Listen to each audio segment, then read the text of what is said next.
devil comes up there. You got COVID-19. COVID-19? Let the word fight its own fight. Here, Satan. Holiness. They said I'm better faith. Well, that's COVID-19 for somebody. Now then, I have some videos I want you to watch. COVID-19! Get out of my lawn! COVID-19! Get out of my body! Get out of here! Hey, mijo, blue, presteno, da clase, get out of here! COVID-19! Get out of my lawn! COVID-19! Get out of my body! This is Truth Frequency Radio. The wicked one, obviously under heavy Masonic influence.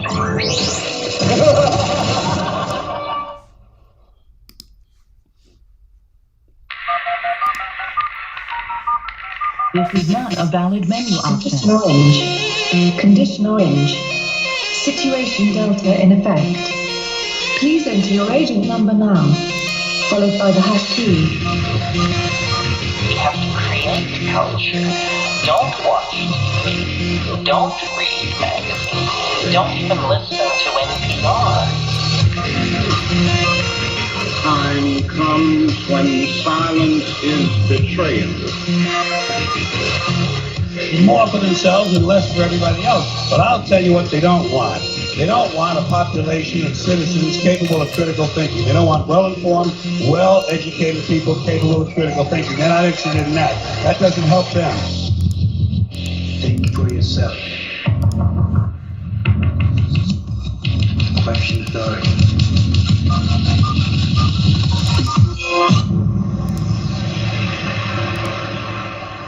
This code has been compromised.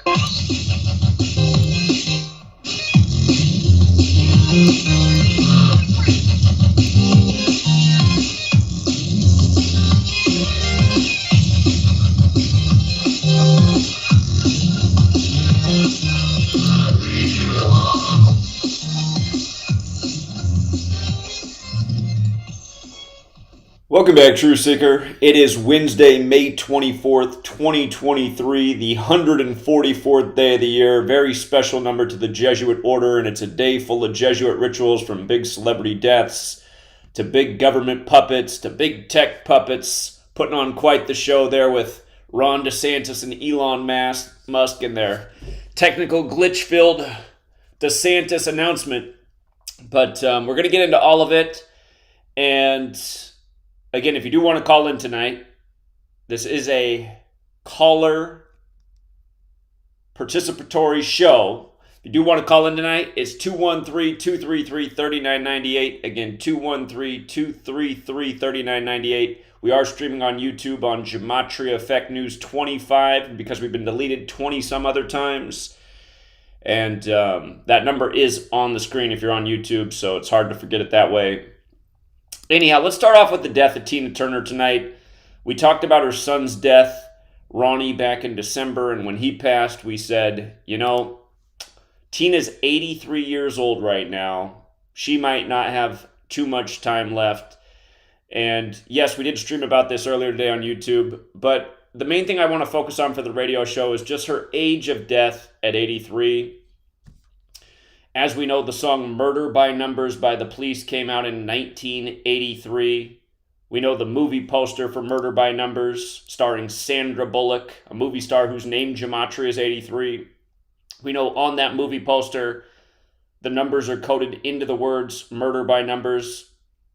The E's changed to the 3, the B's changed to an 8. So you got the 3883. And again, she's dead the year of the 38th Rock and Roll Hall of Fame. She's definitely a member of the Rock and Roll Hall of Fame. She's considered the Queen of Rock and Roll. But she's also dead exactly 163 days before that ceremony will take place, which is the 38th prime number.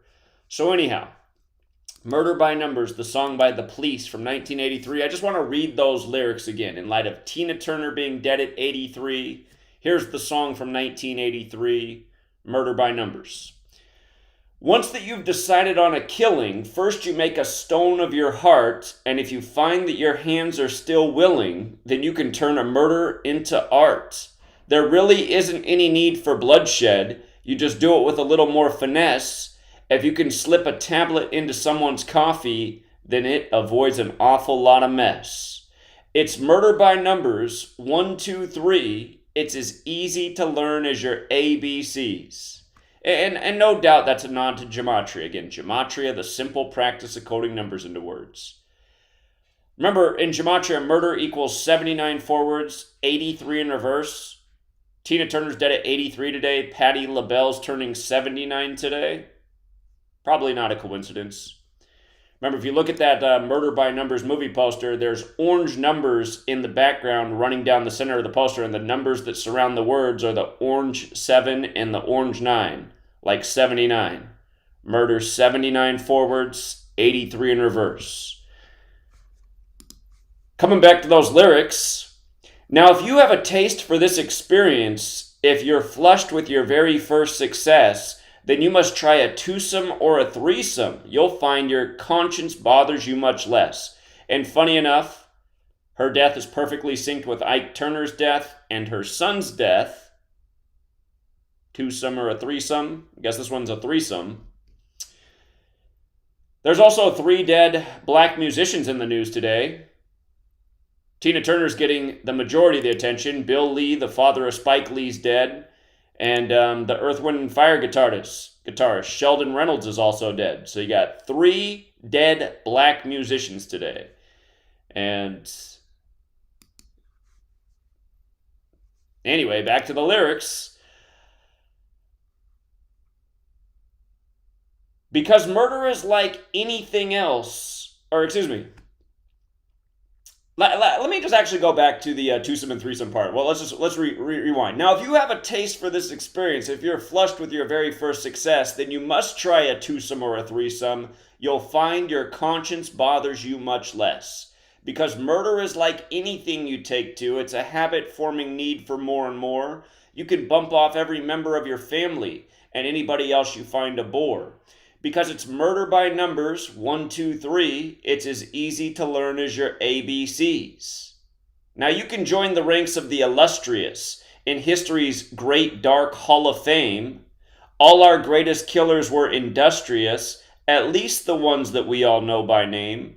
But you can reach the top of your profession if you become the leader of the land, for murder is the sport of the elected, and you don't need to lift a finger of your hand. And we've talked about all the dead bodies connected to the elected, especially in the Oval Office, from Biden to Trump and beyond, to the Obamas and beyond. But yeah, I mean, you just think about those lyrics on a day like today, where you got Tina Turner dead at 83, Bill Lee, Spike Lee's father dead, and again, the Earth, Wind, and Fire guitarist. 3 musicians, all black. And funny enough, today's 193 days after the Superior General's birthday. That's the leader of the Jesuit order. Just like how Murder by Numbers, the film, came out on the history of the first Superior General being announced, Ignatius Loyola, April 19th. But today's 193 days after Arturo Sosa's birthday, and week after week we're showing the world events connected to Arturo Sosa. He's 74 years old right now, like how Tina Turner's first solo album under the name Tina Turner came out in 74. But today's 193 days after his birthday, which is the 44th prime number. And, for example, the name Tina's 44. Her birth name, Tina Turner's birth name, Anna Mae Bullock's also 44. Reminding that Sandra Bullock's the star of Murder by Numbers, with the big 83 theme on it. But 44 in black history, fateful. Again, 3 dead black musicians today. MLK on 4-4. Malcolm X on the 44 date numerology. So many dead rappers in connection to this number. So many dead people, period, in connection to this number. But remember, African American also has that Gematria 44. And, you know, what are the odds? What are the odds on this very Jesuit day, the 144th day of the year when Jesuit orders 144? And if you want to know more about this, just because I know a lot of you guys do watch my YouTube channel. For those of you who did not see the video I did earlier on Tina Turner's death, check it out. It's on GematriaEffectNews 25. There is even more. But again, the latest celebrity to get 83-38. 38-ed, if you will. And, you know, Bill Lee, just for a little bit more on Spike Lee's father's death. You know, Spike Lee, known for sitting courtside at the Knicks games. Of course, he's a filmmaker. His father helped him out composing the music for his earliest films. But Spike Lee sits courtside at the Knicks games. The real name of the Knicks is the Knickerbockers, which equals 144 like Jesuit order. Loses his dad on the 144th day of the year. Loses his dad in the 44th week of his age. And his dad was 94. In Gematria, Roman Catholic Church equals 94 the small way, 193 the big way. Again, just using the alphabetic order, that's the big way. With numerology is the small way. But again, 193 days after the Superior General's birthday, Spike Lee's father dies. And he also died 60 days before his upcoming 95th birthday. The nickname Spike equals 60. The word order 60. The N-word 60. Another fateful pattern. And with regards to the Earth, Wind, and Fire guitarist, they made a point that he'd been with the band for 36 years. Well, he died exactly 36 weeks after his birthday at age 63, where 36 is the reflection of 63. And, you know, even looking at the Tina Turner story today, CNN had to point out about infamous moment with her and Ike Turner in Dallas, where she had to flee the hotel room with just 36 cents to her name. And again, 666, the number of the beast, the number of a man, that's the 36th triangular number. Again, in Sumerian gematria, things like rock star and concert equals 666. But yeah, RIP to all of them and anyone who else might have been taken by the cabal today or on any other day. And I got to admit, it's frustrating, you know, teaching about the same things over and over for a decade and almost hardly anybody in the world noticing, seemingly hardly anyone caring. It's disgusting, really. And all these fake truth channels out here that supposedly get big views that, you know, think Gematria is all a coincidence. Sometimes I wish, you know, I could read about their obituary and do a little decode, but I'm sure if we wait long enough, that day will come. So anyway, Elon Musk in 144. Again, today he's hosting Ron DeSantis, or I should say earlier today he hosted Ron DeSantis so DeSantis could make his presidential announcement. We've been documenting for years the Jesuit puppets that both Elon Musk and Ron DeSantis are. When it comes to Elon Musk, I've documented probably close to 50 things in the last 5 years that are just big 144 rituals with Elon, like bringing Trump back to Twitter 144 days from his birthday, reminding that Trump's a Jesuit and he posed with the Jesuit Pope at the Vatican on the 144th day of the year. But yeah, I mean, it's not hard to see why this event is saved for the 144th day of the year. And it's also easy to see in the little Jesuit joke that DeSantis isn't going to be the guy. First of all, if you're going to be the guy, you'd announce on a Tuesday voting day, not Wednesday, the day named after Mercury the trickster. And also, you know, for your launch, they wouldn't have it be a bunch of technical glitches and dropouts. And Ron DeSantis, I mean, you listen to the guy, it's a snooze fest, right? I mean, the guy just sounds like a cookie-cutter politician, just boring as everything. That's not where we are anymore. You know, we need big orange clowns. We need entertainment. We need shock value. We need the first ever of this, the first ever black guy, the first ever woman, you know. Not Ron DeSantis, just boring, you know, monotone. It's just, yeah, this is just all part of the spectacle to make it feel like there's some democratic process. There isn't. This is a Jesuit dictatorship. Learn the code, and you'll have no doubt that is the case. Also in the news today, this is a MSNBC headline. MSNBC, you know, again, the three major cable news networks. You have MSNBC that's gone full Democrat. You have CNN that's somewhere in the middle. And then you have the totally Republican Fox News, which was launched by a Republican strategist. But anyway, this is MSNBC's headline today. Top story this morning. Team Trump embarrasses itself with 95-word letter to Merrick Garland. Oh, wow, on the 144th day of the year, emphasis on a 95-word letter like that. You know what's amazing about that headline? If you go and look up that article right now, you'll see that there's no mention anywhere in the article about the 95. Only in the title. Not mentioned anywhere in the articles, the 95. But again, it's just so obvious. Why 95 words on the 144th day of the year? Again, in Gematria, Jesuit order equals 144. What was the Jesuit order's original purpose? To counter the 95 theses. That's why it's so obvious that all these cable networks, doesn't matter if they're the Democrat one or the Republican one at Fox News, they're all doing the same thing every day, controlling different groups of minds. That's the game. Just keep everybody in their little, their little pack of group thought. Oh, our political party's the best. No, our political party's the best. All of these people are being led astray and kept in their false groups and their false ideologies. And with that, they're being enslaved, It's just like, again, I mean, it's so annoying being enslaved by this cabal that's so transparent, so obvious, and that so badly needs to be overthrown. I mean, we're ruled over by the most criminal, corrupt, dishonest, lying, disingenuous, murderous group of thugs there ever was, and most people just, they're still trusting it.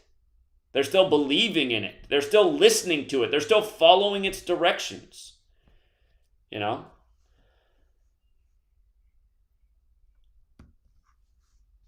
When is that going to change? When is that going to change? Okay, also in the news today, apparently global warming is affecting Saturn. Saturn's ice rings are melting. I was like, come on, man. Again, I instantly got the joke of this because I know Gematria. Again, today's the 144th day of the year. In Jewish Gematria, time equals 144. What is Saturn? The keeper of time. And, those pesky Jesuits from France, where the climate accords are, this stupid story that they throw out there that Saturn's ice rings are melting, just subliminally, this is meant to make you think about global warming. The dopes on the left probably thinking like, oh my God, global warming's even melting Saturn's rings? Again, just another load of BS news story published, by CNN on this symbolic day. And the other thing is, if you actually read the article, they said the research was confirmed on May 15th. That's Mercurialia, the hottest planet. So, the ice is melting. Mercurialia, the closest planet to the sun. Mercurialia to celebrate Mercury, of course. But yeah, I mean, just stupid stuff. And also, this was on BBC's front page today. BBC Today, the 1968 photo that changed the world. And they're saying this is the photo that birthed the environmentalist movement because it showed what a precious, beautiful blue dot we live on.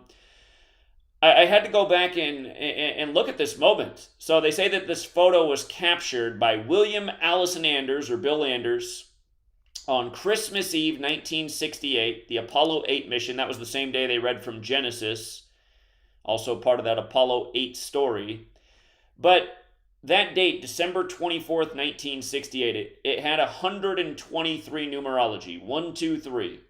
And in Gematria, in the most simple cipher, both outer space and conspiracy equal 123. If you run the alphabetic order in reverse, outer space and conspiracy both equal 147. If you run it in reverse numerology, outer space and conspiracy both equal 57, as does moon. Anyhow, William Allison Anders, who took the picture on that day, his name just also happens to equal 123. And if you do it the small way, Bill Anders equals 42, like outer space. So, again, from 1968 up to now, news by the numbers, and not from 1968 up to now, I mean, from the 16th century up to now, news by the numbers brought to you by the Society of Jesus. And not to be outdone, from Bill Anders' October 17th birthday to the day he took the photo was 68 days later. 68. Well, very interesting, because that's supposed to be the symbolic photo, you know, the life-changing photo of planet Earth. And of course, in Gematria, planet equals 68. So, you know, were they really out there? Did they really take that photo? Were they really so much smarter back then? Because these days NASA says they don't have the technology to get back there. Only the genius Elon Musk does, who can't even get his live streams to work or go on the stage with his... I mean, Elon Musk, you guys. Remember years ago when they had him go on the stage and he was supposed to present his car windows that couldn't break, and then he takes the object to him and they just break right away? I mean,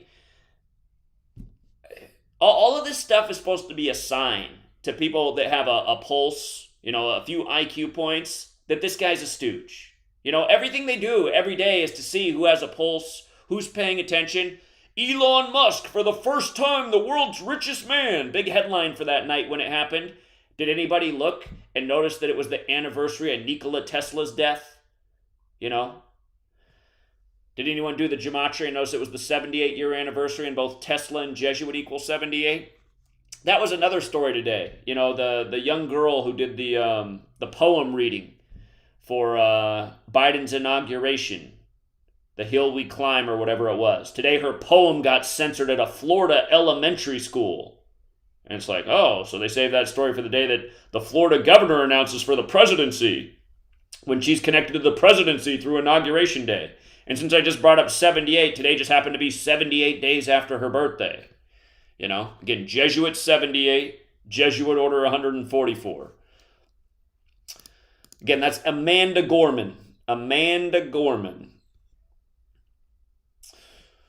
Okay, and then also, you guys might recall back in April, we were covering Trump, you know, being in the courtroom for Passover right after they got done filming the latest Joker scene at the same courtroom, and then Trump, who was number 45, but the 44th person to be U.S. president, how he was in the courtroom on 4/4. The anniversary of the birthday of Heath Ledger, who died while playing Joker. It would have been Heath Ledger's 44th birthday the day Trump was in court.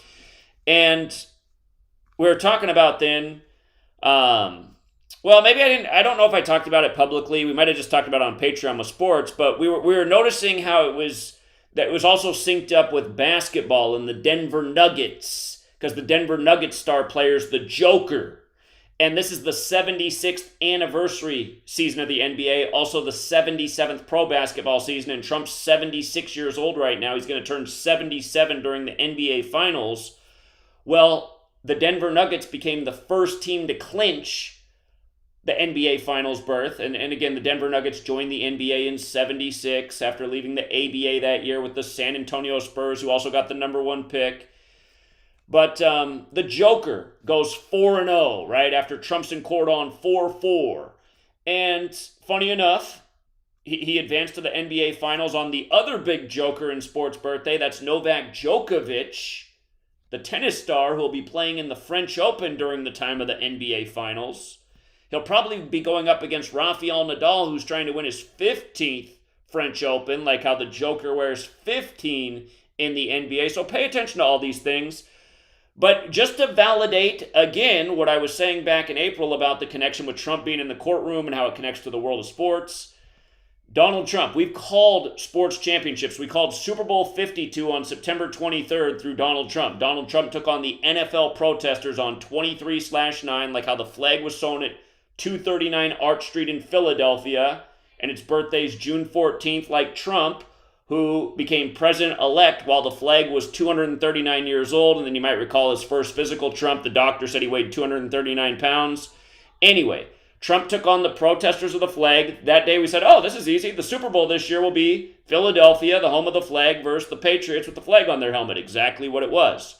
The year the Nationals won the 115th World Series, we said, oh, this is easy. Donald Trump took office with the 115th Congress, and one of the big controversies was he got rid of the person who did Inauguration Day and hired Steve Ray, the Nationals announcer.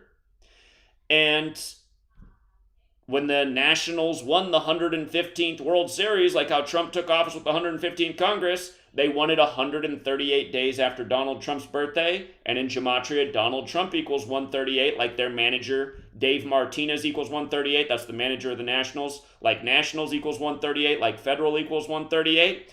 Well, that point about 138. Jim Brown just died on the 138th day of the year in Los Angeles during the time of this series, and then the Lakers stayed on 138 wins all time against the Nuggets. And the Nuggets improved to 88 and 138 versus the Lakers, led by the Joker. Remember, Donald Trump says he's Batman. Funny enough, there's two guys with the nickname Batman in the NBA. One's on the Boston Celtics, and the other one's Jimmy Butler, who's likely the son of Michael Jordan, who plays for the Miami Heat. But this is exactly what we're talking about in April, that they could do this, have the Batman Joker NBA Finals once again synced up with Trump. So you see it in the Denver record versus LA. By the way, the Denver Nuggets equals 76 and 77, going with the NBA season. Donald John Trump equals 76 like Joker. But here's the big kicker. From the date that Trump appeared in court, April 4th, to the day the Denver Nuggets, led by Joker, advanced, 48 days later, the small way, Donald Trump equals 48, like Hollywood, like Illuminati. And they advanced down in Hollywood and Los Angeles, where Trump's been in a few movies. And, you know, there's even more to this. They advanced 23 days before Trump's birthday. If you do it the small way, Donald, Joker, and sweep all equal 23. The big sweep in the NBA Conference Finals for 2023. So anyway, Gematria, the knowledge to really connect the dots, the knowledge that shows how big of puppets, how big of stooges, how big of a game, how big of a rigged game all this is. And, you know, now we have a clear NBA Finals ritual with Trump. We've already, you know, nailed the Super Bowl and World Series. But for all the people out there that think Trump's some, you know, independent guy fighting the globalists and the Illuminati, so what, you don't think the NFL is part of the globalists and the Illuminati as they, you know, support all their agendas, make sure everybody goes out and gets jabbed? Same thing with baseball, the NBA. I mean, it's just like these people don't have an argument. All they have is their cognitive dissonance, their ignorance, I don't want to acknowledge, I'm not going to acknowledge Gematria because it disproves all of my world beliefs. I want to continue to believe in men in the sky and Jesus. I don't want to listen to that Zachary K. Hubbard who's saying it's the Society of Jesus. I want to keep listening to this guy over here who says it's Israel. Yeah, I like to blame Israel and Jewish people, but I wouldn't ever want to think it was... Anyway, we'll be right back, everybody. Sit tight.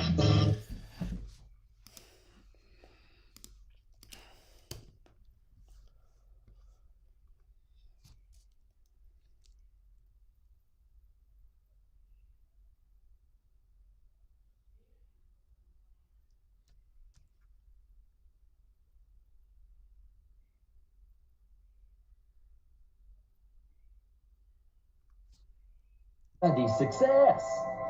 If you wish to be happy, study happiness. If you wish to be wealthy, study wealth. Don't leave it to chance. Make it a study.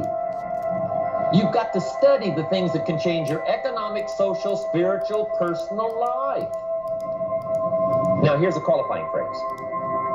You may not be able to do all you find out, but you should find out all you can do. See, you don't want to wind up at the end of your life and discover that you've lived only 1/10 of it. And the other 9/10 went down the drain. Not for lack of opportunity, for lack of information. So that's number one, find out how things work. Now here's the best human virtue for finding out, curiosity. Hey everyone, it's Chris Gio, founder of Truth Frequency Radio and host of Beyond the Veil. The mainstream media and establishment are running scared right now, and they've prominently featured TruthFrequencyRadio.com as number 89 on the federal government's hit list, also known as the fake news list, which is essentially a list of sites slated for censorship on Facebook, YouTube, Google, and other social media. Now is the time for you to get involved.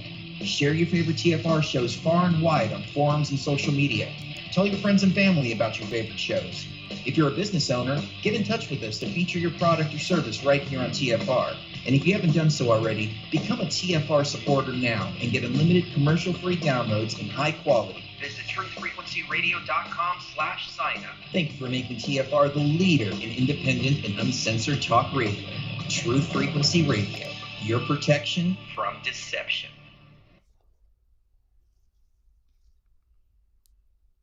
If there's something you want to achieve, you can achieve any freaking thing you want as long as you know what the goal is.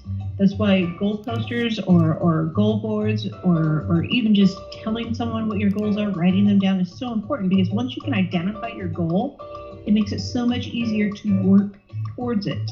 And that's something that I think our children are not being taught in the school system right now, is how to set a proper goal.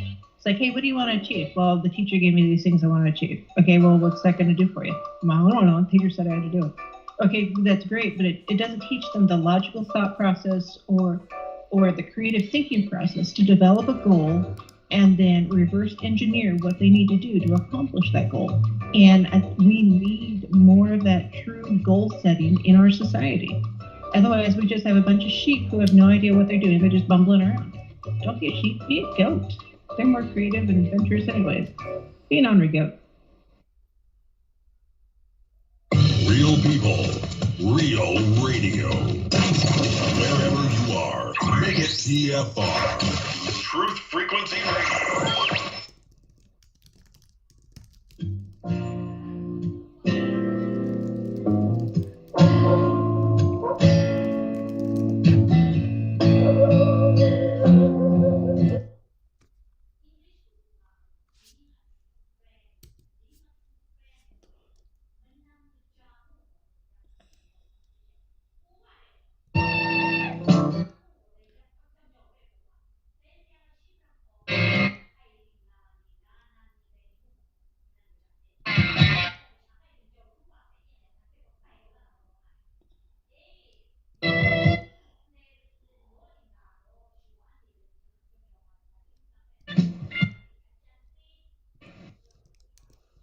All right, we're back, Truth Seeker. We're going to begin taking your calls. Again, if you want to phone in tonight, 213-233-3998. There's about 10 people on hold. A lot of the regulars. Always good to hear from some new people.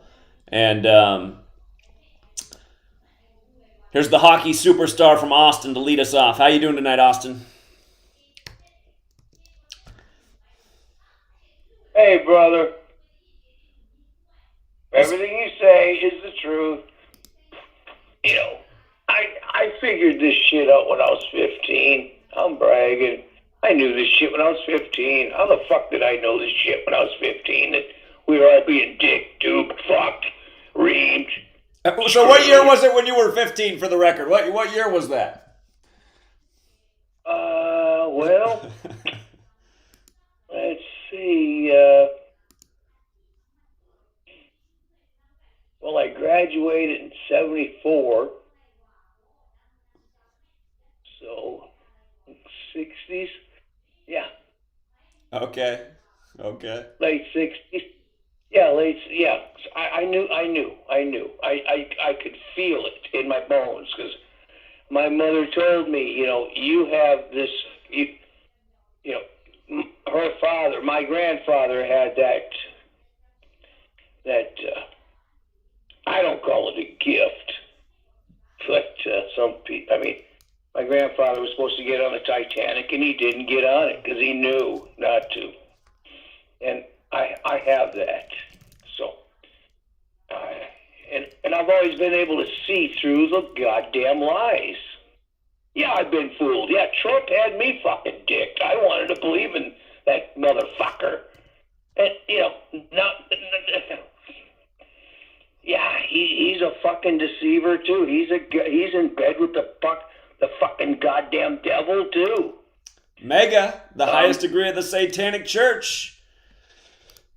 It's all sick, man. The devil rules, and the Creator can eat my shit. He's the sinner. He created fucking sin, and he calls us sinners. He's a goddamn sinner. Gives us fucking no brains. Puts us on a pool table full of 8 balls, and you gotta hit the colored ball first before you hit the 8 ball. What the fuck? No, we all been screwed.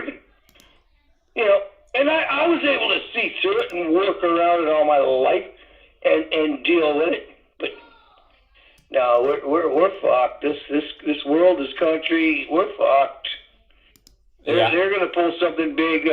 Did you hear? A few days ago, all this. Hold on, caller. Anytime you call in, it provokes people in the chat to say, "Bring back Rambo. We want Rambo back." You guys, as he's saying, we're fucked. In a way, Rambo kind of represents why we are fucked, doesn't he? I mean, you think about it. For 5 years, I promote that guy and build him up. Then trolls start getting in his ear, and then he's just so easily persuaded by trolls and turns his back on the guy who promoted him and influenced him and got him to create a YouTube channel. Again, Rambo represents, honestly, you guys, what's wrong with the world.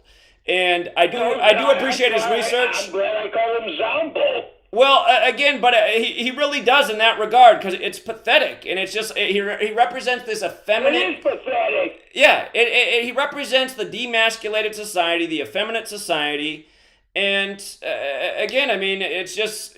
So you're talking about how we're fucked, and people are calling for Rambo, and I just got to call spades spades. That said, Rambo is welcome to come back to the show because he does put out good information. But if he ever wants to come back, he can also bring his rebuttal and tell me how that isn't true. So anyway. Go ahead with your rant. If he had any balls, he would. Yeah, indeed. I mean, come on, man. You know, everybody gets into. You get into a little, and then that night you were on. I called my brother, and I whatever he had on, I could hear. You were playing that night when all that shit went down, and I'm like, oh, you know what, Rambo? Oh, you're resilient, huh? Oh, okay, I got to hear the last show he was on. So he basically lied about how it didn't affect him, and he was resilient, and it was all good. No, he's a lying goddamn piece of shit. That's what I find out. That's what I get out of it. Okay. That's his personality. Why he'd be on your show right now? Yeah, just people just listening to trolls too much is the bottom line. And anyway, I mean, yeah, and again, he's an example of how you can do a million nice things for somebody, and then maybe you don't even do anything bad to them, and then they just create some unnecessary drama. But yeah, again, for everyone who calls for Rambo to come back, go on Rambo's channel and tell him to come back. You know, so I've already put it out there. Bring it on, Rambo. I don't listen to him, but. Come on back, pussy.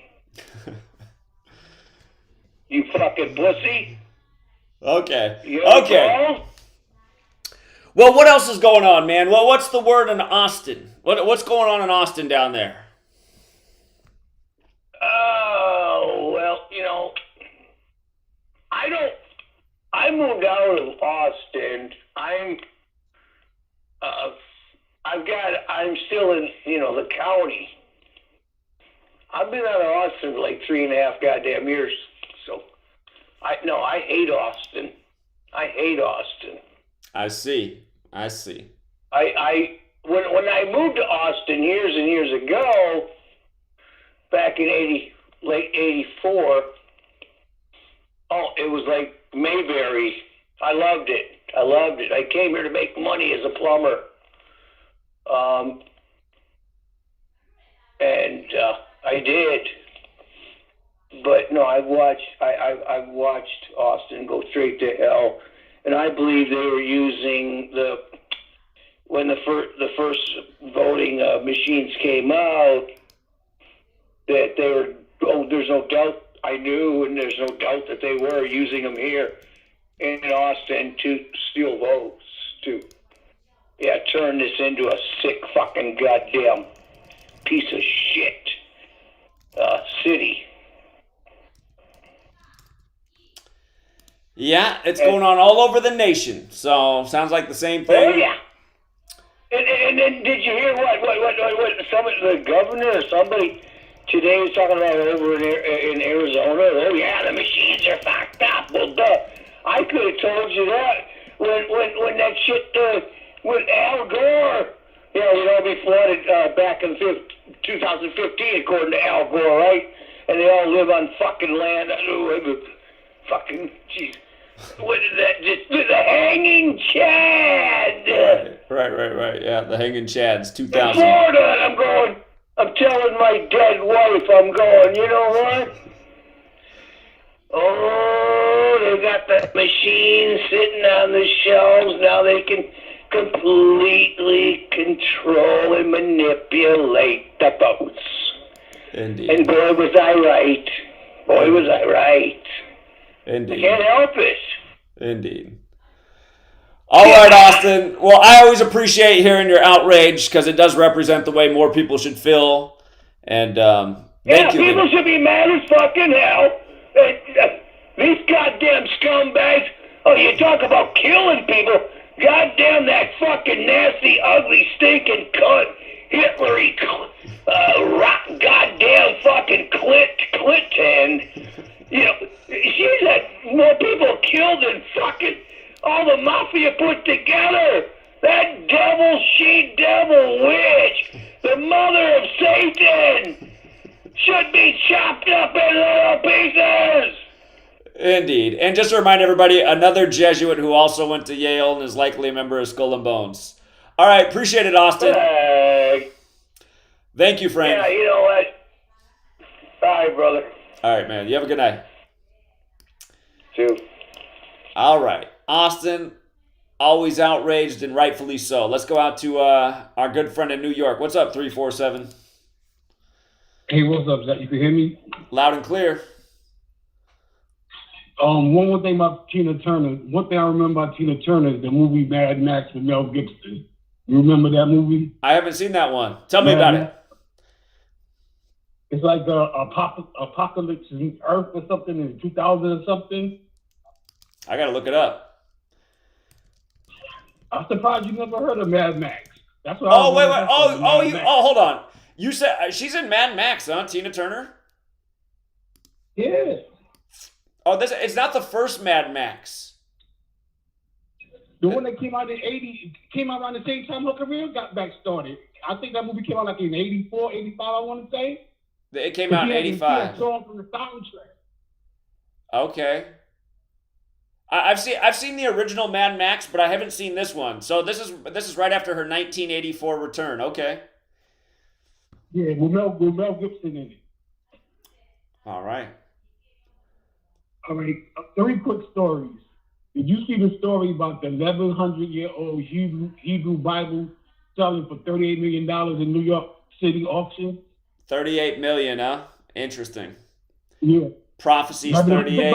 Jew was 38. 1,100. New York, 11 states. How much did it sell for again? No, they say the Bible is 1,100 years old, and the auction was in New York, and New York is the 11th state. Yeah, I see that. Okay. All right, my next story is, did you see the story about Illinois, about the Catholic priest, 451, abused over 2,000 boys between 90 years? You got all the stories. I'm putting them all up here right now. Now I'll have to go back over all these. Okay. 451 clergy abused over 2,000 kids. That's over 4 kids per person. Why did they pick the number 451? Because some stories put 450, but most of them put 451. I don't know off the top of my head. I haven't done any research. That number has never really come across my plate before, but I'm sure there is a meaning to it. So you got that story coming out at the same time as the story that they auction off that old Bible. So I think that's very curious that both of those stories come out at the same time. Interesting. Okay. Yeah, I'll look at it. And my last one for you is Kurt Cobain, his broken guitar sold for what, $600K? Did you see that story? I didn't see that one either. Yeah. Okay, a couple of days ago. They said that they don't know who bought it, but I'll probably say Jim Irsay bought it. You know Jim Irsay bought all those. He bought Prince's guitar. Stuff. Yeah. He got Jimi Hendrix stuff. He got Prince stuff. So probably Jim Irsay probably bought the dog guitar. Yeah, that's a good guess. That is a good guess. Those are 3 stories that I saw. It was another story I saw, but I can't remember. It was something with 87 in it. I thought it was related to Jim Brown, but I can't remember what it was. It was something 87, and I thought about Jim Brown. I can't remember what that story was from. Okay. Yeah, so that was it. I just wanted to hit you with those three quick, like, see if you had anything on them. Okay. Yeah, I'll look more into 451. There probably is a reason, so. Appreciate it. And the Bible be auctioning off in New York City, too. Yeah. I'll look into it. Thank you. All right, Jack, that's it. Yeah, you have a good night. All right, let's go out to 404. Hey, Zach. Yeah, what's up? Hey, what's up? I'm a new caller. I'm not a troll, but I heard you earlier talking about, I don't think you said you would come to Atlanta, but I do want to say keep up the good work. Atlanta, we are in tune. A lot of my friends do watch you. I'm 25 years old, but like I say, fuck the trolls. Gematria is real, and keep doing what you do. Appreciate that. And I will be coming to Atlanta at some point. It's probably not going to be June 1st. I might have to save it till the September 11th trip, but I definitely need to make it down to Atlanta, so it'll be before long. Appreciate the support. Okay. Thank you. Yeah, most definitely. And if you stay away from Midtown, that whole area is straight liberal, trans. They don't even understand, so their mind's already gone. But if you are thinking about coming here, I can let you know some good spots where people are woke. Tell us right now, where should we go? I was thinking about going to CNN and making a scene there, but is that not the spot to be? I mean, you can, but like you're in the heart of everyone who's retarded actually lives in Midtown Atlanta. That's where they painted the whole crosswalk and everyone started. So, but areas like Camp Creek or right by the airport, you have a lot of comers who come in and out, like Hartsfield Jackson. That may be better than actually going downtown. Because downtown, they're retarded. I even tried to talk downtown before. Everybody's stupid. Close to the airport. Okay. Close to the airport. I'm telling you. And I'll show you perfect spots. I'm from here, born and raised. What would be the perfect spot? I'll write it down right now. If you go to anywhere on Camp Creek, I would prefer the Camp Creek area. Because you're going to have a lot of people. Camp Creek. Okay, I wrote it down. Camp Creek. Yep. And then, like I said, you'll know, I'll say the plaza. So it may be hard to find a spot, but I'll be calling in more often. But Camp Creek Plaza, that may be your best bet. Just to wake sometimes people up, but we are stupid down here. So, but the youngest who are around me, we know Gematria is real. From LeBron James to Trump, 88, California, the DeLorean hit 88. We watch these things. Hank Aaron. So Hank Aaron? Yeah, what they did to Hank Aaron. Oh yeah, of course, yeah. So. And the CDC being down here, so it's a whole bunch. But we are waking up. I want you to think your work is in vain. I saw all my friends at work. I went to Westlake High School, the same school as Cam Newton. A lot of my friends are in the NFL, and I'm in their close friends, and they even said it's rigged. My dad played in the NFL, so you're not wrong what you preach, bro. I appreciate that. All right, I look forward to meeting you, man. Thank you. Camp Creek. Yes, sir. All right. Yes, sir. I'll meet you down here. I appreciate that. Have a good night. Yes, sir. You, sir, you too. Thank you. All right. So that's the tip. 562, you're on.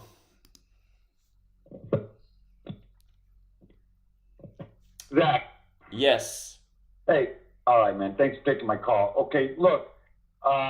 On that thing I need you to do, I'm going to just send you a Western Union. So you got my number. What I need from you is just text me a phone number that I could put on the Western Union, and then when I send it, I'll text you that it's sent and the instructions. You follow what I'm saying? Sure. All right. I got your number. So don't forget, just text me, and then I'll put that on the Western Union with the instructions.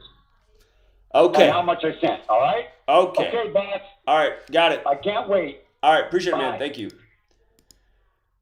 Okay. By the way, I'm not sure that my P.O. box is working right now. Again, I put it on forwarding. They told me it was good for a year. That started March 30th. I have not gotten a single piece of mail since March 30th, and this is the longest hiatus without a piece of mail.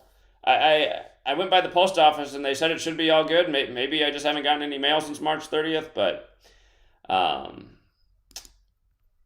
yeah, just a heads up. I'm not sure my P.O. box forwarding is working. Well, what's up, George? Hello, Zach.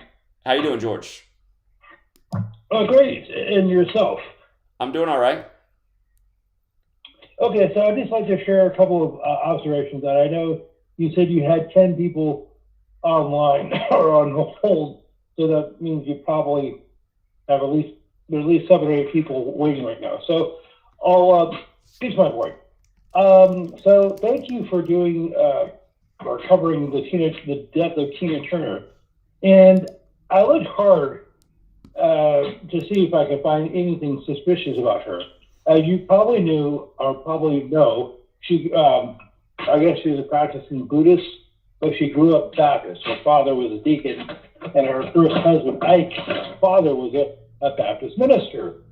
So I bring that up because the Jesuits will use whoever is available to do the bit. They prefer Catholics. Their second choice are Jews, and the third choice is whomever. So the only thing I could find about her in terms of her background, so I did an image search, and it turns out there's at least one picture of her online doing the so-called double horns, with the 2 fingers up. So she was almost certainly an Eastern Star or whatever the black version of that is. Well, did you notice the image that CNN chose for her today when they made her the top headline when she passed? I didn't. They chose an outfit where she's wearing all red and black, the Jesuit colors. So. Okay, so I just wanted to mention something else. Now, I realize you covered the death of Jim Brown on Friday, I guess James Nathaniel Brown. And I actually posted a comment on your video, and I'm not sure if you remember that. But in 1972, he in a late picture of Vita Blue were to film together called The Black Gun, which is not seen before. It's like one of those typical 1970s black exploitation films.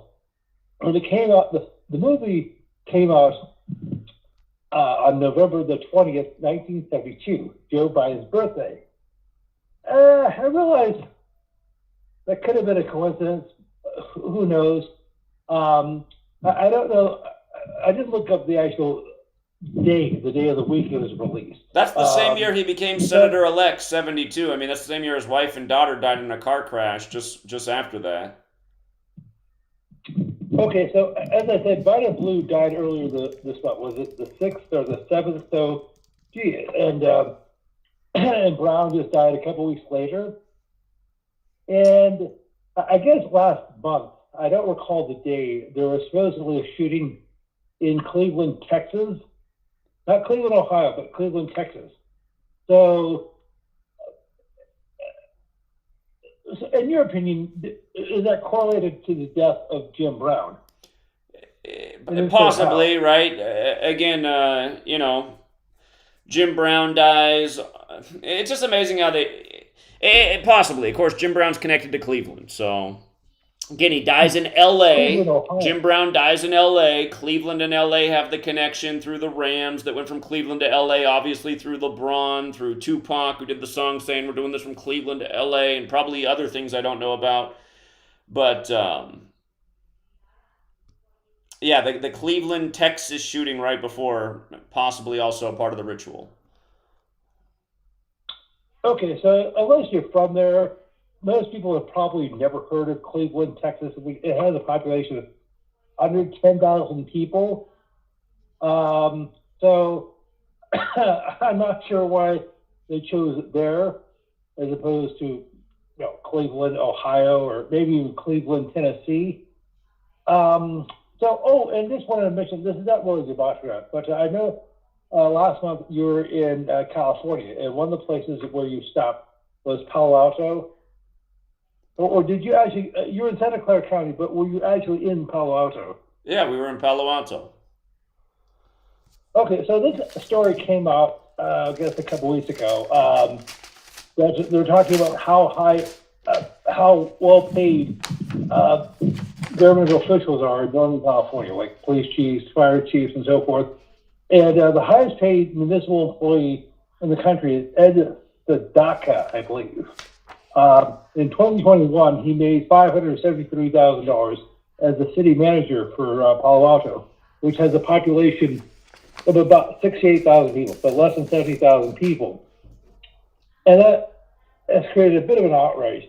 So I bring this up because I decided to do some digging into him, and turns out that Sedaka has a son that is going, Max is going to Gonzaga in Spokane, Washington. So, as I said, Sedaka is the highest paid municipal employee in the country. Anthony Fauci, before he retired, was the highest paid federal employee in the country. And what do they have in common? Say that again? Anthony Fauci, before he retired last year, was the highest paid federal employee in the country. Right. His salary for 2022 was $480,000, base salary. That's not including all the kickback he's getting from Pfizer and Moderna and whomever else. Right. So, and as I said, this city manager in Palo Alto, whom virtually nobody has ever heard of. If I can make a comment, generally speaking, is people like your city manager, your city attorney, or other who basically run your town. Politicians come and go, but these figures will be there for decades. And people don't realize how much power they have. They're the ones who give out permits for businesses. They're the ones who set up the zoning code and can alter the zoning code. Right. And well, that's my share for this evening. Okay. Interesting as always, George. I appreciate it. And I'm glad you called in because I remember that I need to respond to the latest letter from the San Francisco ticket Nazis. Again, I got ripped off. San Francisco, man, I parked and the meters were off. I got there at 6:40 p.m. The meters were definitely not on. And I was fiddling with it because on the sign, it didn't have any information about pay for parking. It just said download an app. And this guy walked by, he saw me fiddling with it. He goes, "Are you trying to pay for it right now?" I said, "Well, I'm just trying to figure out if it's okay to park." He goes, "The meters are off after 6. I said, "Okay, good to know." So I come back 3 hours later and I got a $98 ticket on my window. The meters come back on from 7 to 11. They're off from 6 to 7 and come back on from 7 to 11. I mean, what is that? Here, we'll be right back, everybody. Sit tight.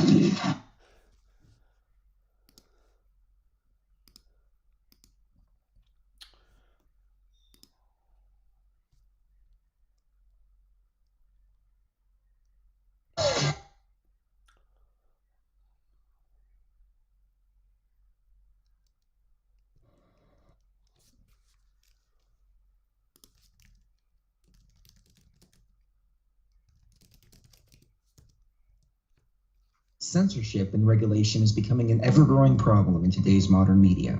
From the mainstream to YouTube and Google, the information you're looking for is buried by official narratives and propaganda. This is why TFR is 100% uncensored, unregulated, and listener-supported. The shows on TFR are not micromanaged by the station, and our hosts are free to speak their minds however they please. As such, the views and opinions expressed on our station are of those who make them. If you happen to hear anything offensive on TFR, please send us an email to toughtitty@tfrlive.com, and we'll be happy to tell you that we really don't give a damn. We stand for freedom of speech and non-censorship. If you also stand for free speech, you can go to tfrlive.com/signup and sign up for a TFR supporter pass and help us in our mission to keep the airwaves uncensored and unregulated. TFR Live, your uncensored and unregulated protection from deception. Welcome to Hannity, and tonight we're in just moments, the 45th President of the United States, Donald J. Trump, will join us for his first sit-down television interview since leaving the White House. That's a good thing, not a bad thing. I got along well with Putin, Kim Jong-un. That's a good thing, not a bad thing. It's been pretty wild when you think about it. During the campaign in 2016, I'd be asked, "Do you have anything to do with Russia?" I say, no. A month later, somebody would say, "What do you know about Russia?" I kept saying, So I got along well with Putin. I got along well with President Xi until the COVID came in. That's a good thing, not a bad thing. That's a good thing, not a bad thing. That's a good thing, not a bad thing. I got along well with Putin, Kim Jong-un. That's a good thing, not a bad thing. It's been pretty wild when you think about it. You get impeached for doing nothing wrong, then you get a second impeachment for doing nothing wrong. I had a great life, great company, great business, and now all I do is fighting off investigations. I got along great with President Putin. I liked him. He liked me. That's a good thing, not a bad thing. That's a good thing, not a bad thing. That's a good thing, not a bad thing. That's a good thing, not a bad thing. I got along well with Putin, Kim Jong-un. That's a good thing, not a bad thing. It's been pretty wild when you think about it. It was a good thing, great thing. As far as North Korea is concerned, I have a great relationship with a certain man that's got great power over North Korea. I like him, he likes me. You take a look at Kim Jong-un and the relationship that I developed. That's a good thing, not a bad thing. That's a good thing, not a bad thing. That's a good thing, not a bad thing. I got along well with Putin, Kim Jong-un. You must unite what has been citizen. We are TFR, Truth Frequency Radio.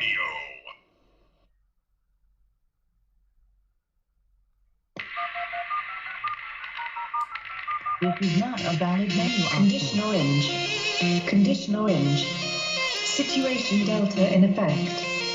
Please enter your agent number now, followed by the hash key. We have to create culture. Don't watch TV. Don't read magazines. Don't even listen to NPR. Time comes when silence is betrayal. More for themselves and less for everybody else. But I'll tell you what they don't want. They don't want a population of citizens capable of critical thinking. They don't want well-informed, well-educated people capable of critical thinking. They're not interested in that. That doesn't help them. Think for yourself.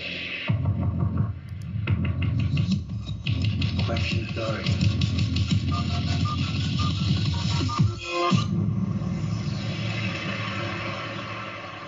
This code has been compromised.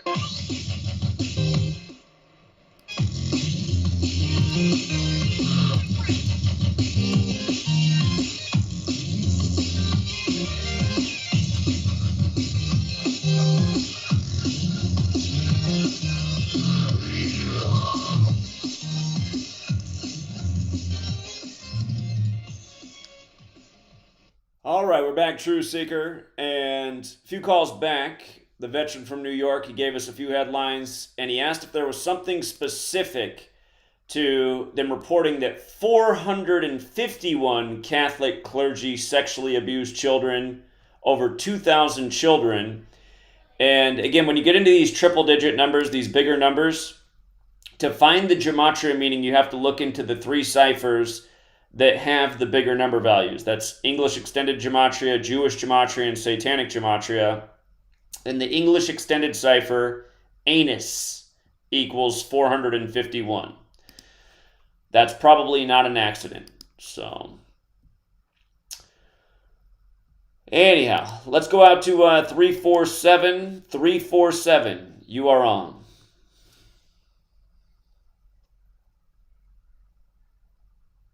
Hello. Hello. Hey, Zach. How you doing? It's Gabe. Doing well. How are you? Good, good. Yeah, I just wanted to talk about this Tina Turner and the connection with Tria Turner. Trey Turner, the baseball player who hit the 404-foot home run today? Right, right. So he got his 67th all-time home run at home. Blood Tina sacrifice, Turner, huh? 67. And he plays for the Nationals, the team with the clever 201 on their hat? Okay. You said National? No, he plays for the Phillies. Oh, Trey Turner's not on the Nationals anymore? Yeah, he's with the Phillies. All right, he used to be on the Nationals. Now he's in Philadelphia. Okay. Right. Right. So they were down pretty bad. And he ended up hitting his home run on the fifth inning. Tina Turner's last show was on May 5th. I see. Okay. I'm just reading my notes here. So he got his 13th home run versus Diamondbacks. Tina Turner, 130.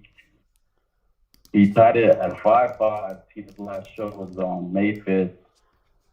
He got his home run on the fifth inning. It was his 1,944th plate appearance. He got his 404 feet home run. What else? I'm just reading my notes here. I just seen a few guys talk about it in the chat.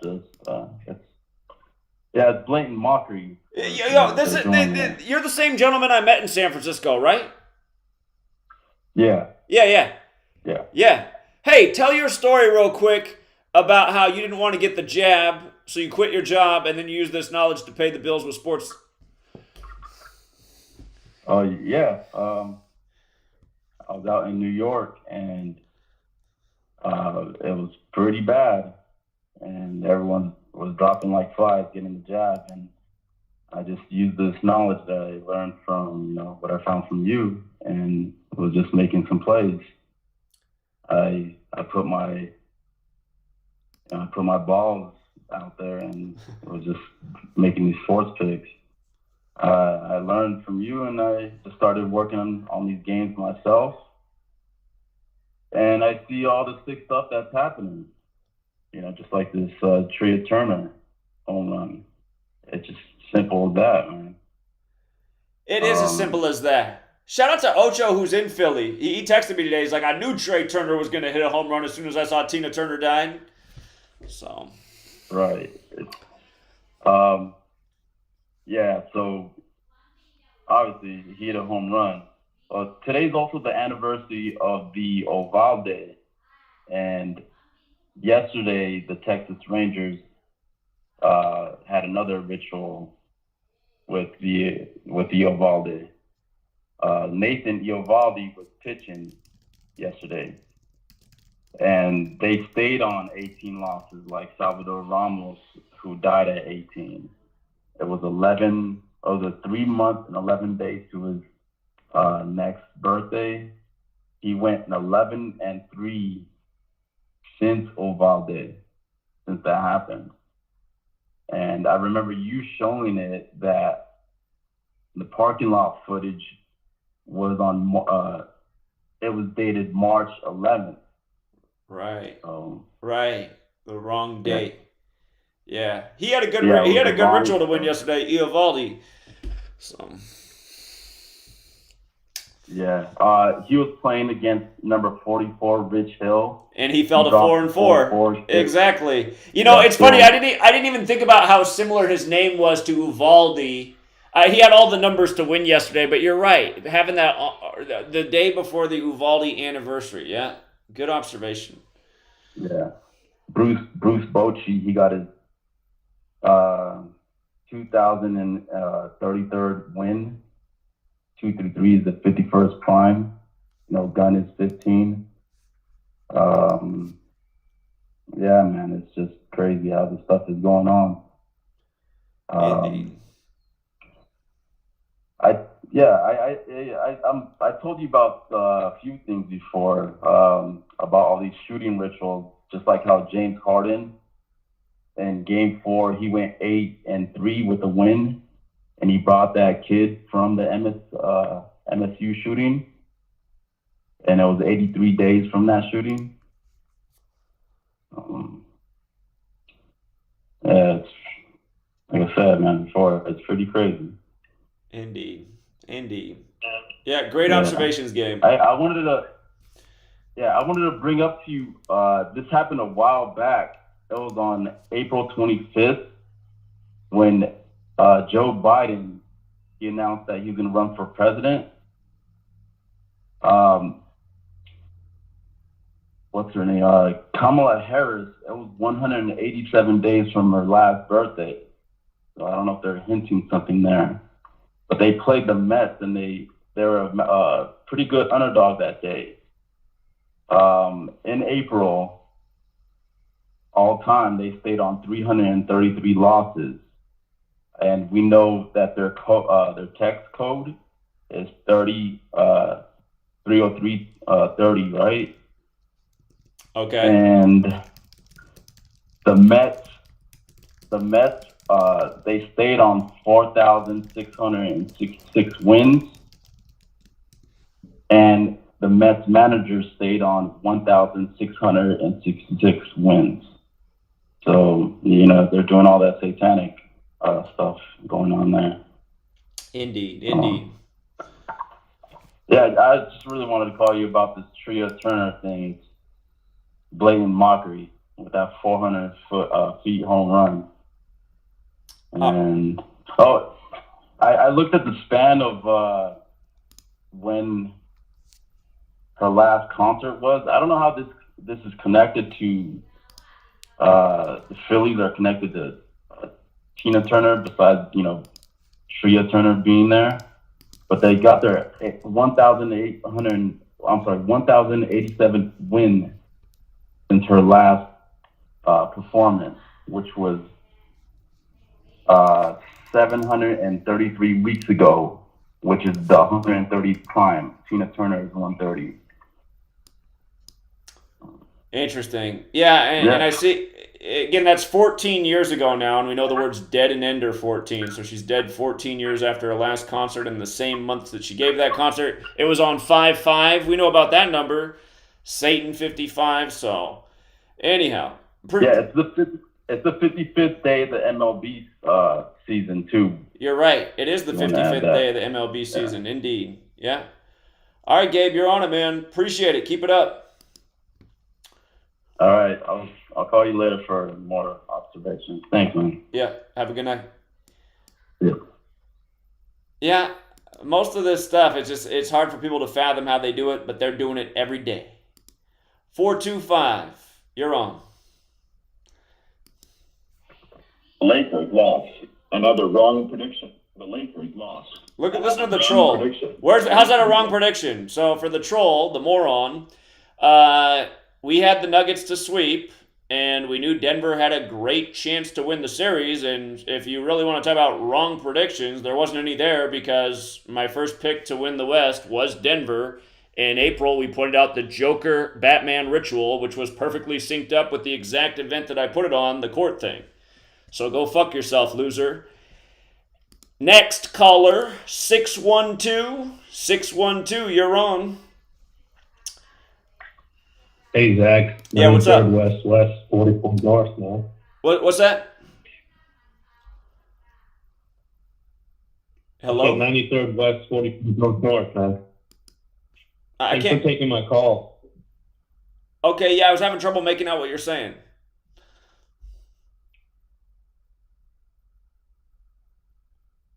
He hung up. I don't know if you guys heard what he said, but I wasn't really hearing what he was saying. All right, 252. 252. Yeah, Zach, real quick. I wanted to point out, remember I told you that Denver Nuggets stadium called Fire, and they were supposed to graphic with the Celtics on fire?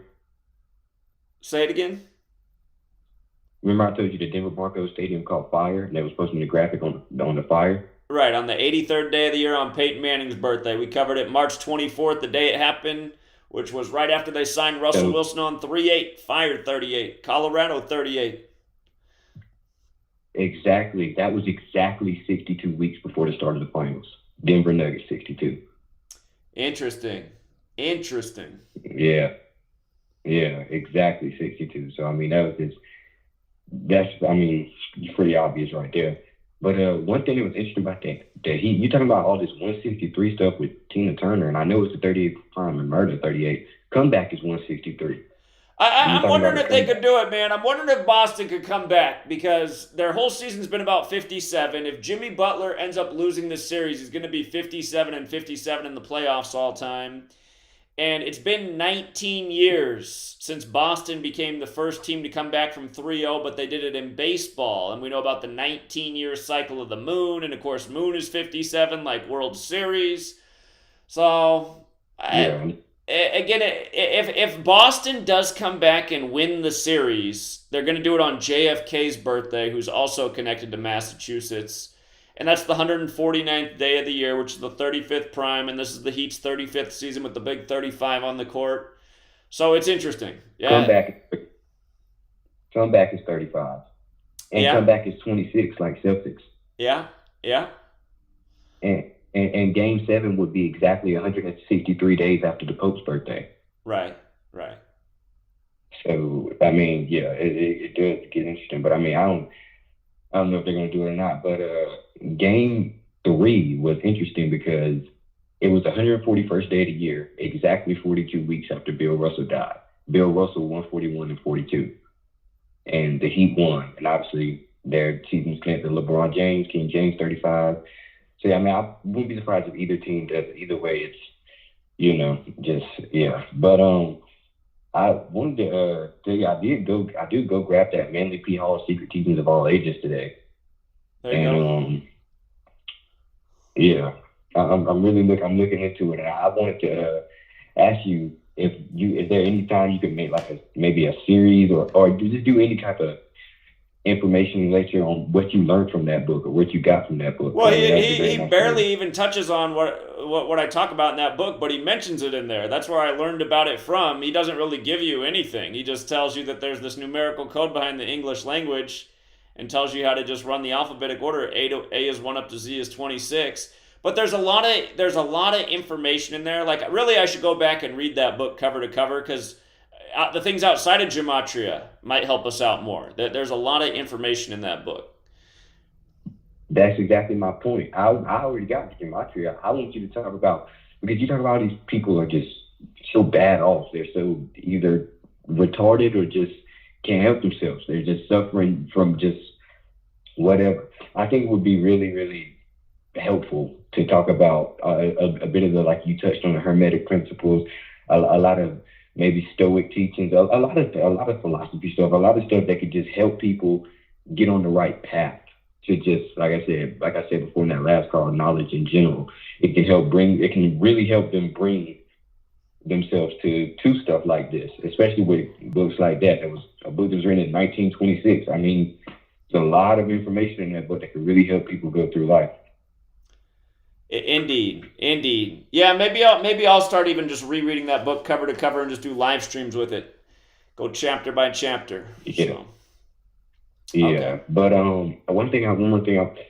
You remember her son died, right? Right. December 8th. Yep. You know what? You know he died at age 62, right? Right. You know, they call her the Queen of Rock and Roll, right? That's true. Yeah. And he died on 62 date numerology, Queen 62, right? And he died 3 months after Queen Elizabeth died on September 8th. So. Yes, exactly. Elizabeth 88. Both of them dead on the 8th. But remember, what is it? It's something that's 66. I'm forgetting. Oh yeah. Okay, so you know Queen Elizabeth is 66, right? Rock and Roll is 66, right? Mm-hmm. Turner, the last name is 66, right? She's famous for the song Explosive Power. Explosive Power is 66. She's dead 258 days after the Queen's death. And guess how many days before King Charles' birthday? 174. And where do those numbers come together? Sure. So, I mean, number of the beast for people who don't know. That also, I guess that's probably the reason she died 179 days after her birthday, the 41st prime, because King is 41. So the Queen and King thing, just like how Aretha, the Queen of Soul, died on the anniversary of Elvis, the King of Rock and Roll's birthday. Exactly. It's all coming together. And I mean, another thing that goes back to just all this, evil thing is Beast. Beast is 88. Bill Russell, Trump sacrificed the 2 supporters 666 days before the election. At Beast, reminding you that Beast is 88. Beast is also 34. He had the 34 acts during Passover 34. Yeah, Trump's got all kinds of Beast connections. So. Yeah, exactly. And then we had that one Clarence Gilliard dude from Las Vegas who was about to host the Super Bowl. He died. And that was in that huge Beast ritual on the Beast Day. But yeah, I just really want to come back to the whole, Manly P. Hall thing, secret teachings, because I actually you might be really, really interested in this. I came across a Rosicrucian manual, and it's actually like really fucking legit. Like it actually talks like it really gets deep into what it's a manual, so obviously you don't get too far in it. I want to link it to you, but I don't know how. I don't know how to share that link to you. But it's really like it's an actual manual, like a PDF. I don't know how it slipped out, got in whatever, but it's actually crazy. It talks about a lot of weird shit that they do. Okay. Yeah, for real, no, Rosicrucian equals 58, like secret society, like Freemasonry, another big number. You can email it to me, GematriaEffectNews@gmail.com. All right, I will. They have that, and I found there was there's just so much, man. Rosicrucian with the Rosicrucians, and I really believe, and they say their idol, who they, the title of their order, I forgot because it's like a bit, but the former title of their order is 106 in the most pure. They say the dude that they symbolize, Christian Rosix, whatever they call him, he died at age 106 in the allegory. He died at age 106. So that just shows you how much these things come together.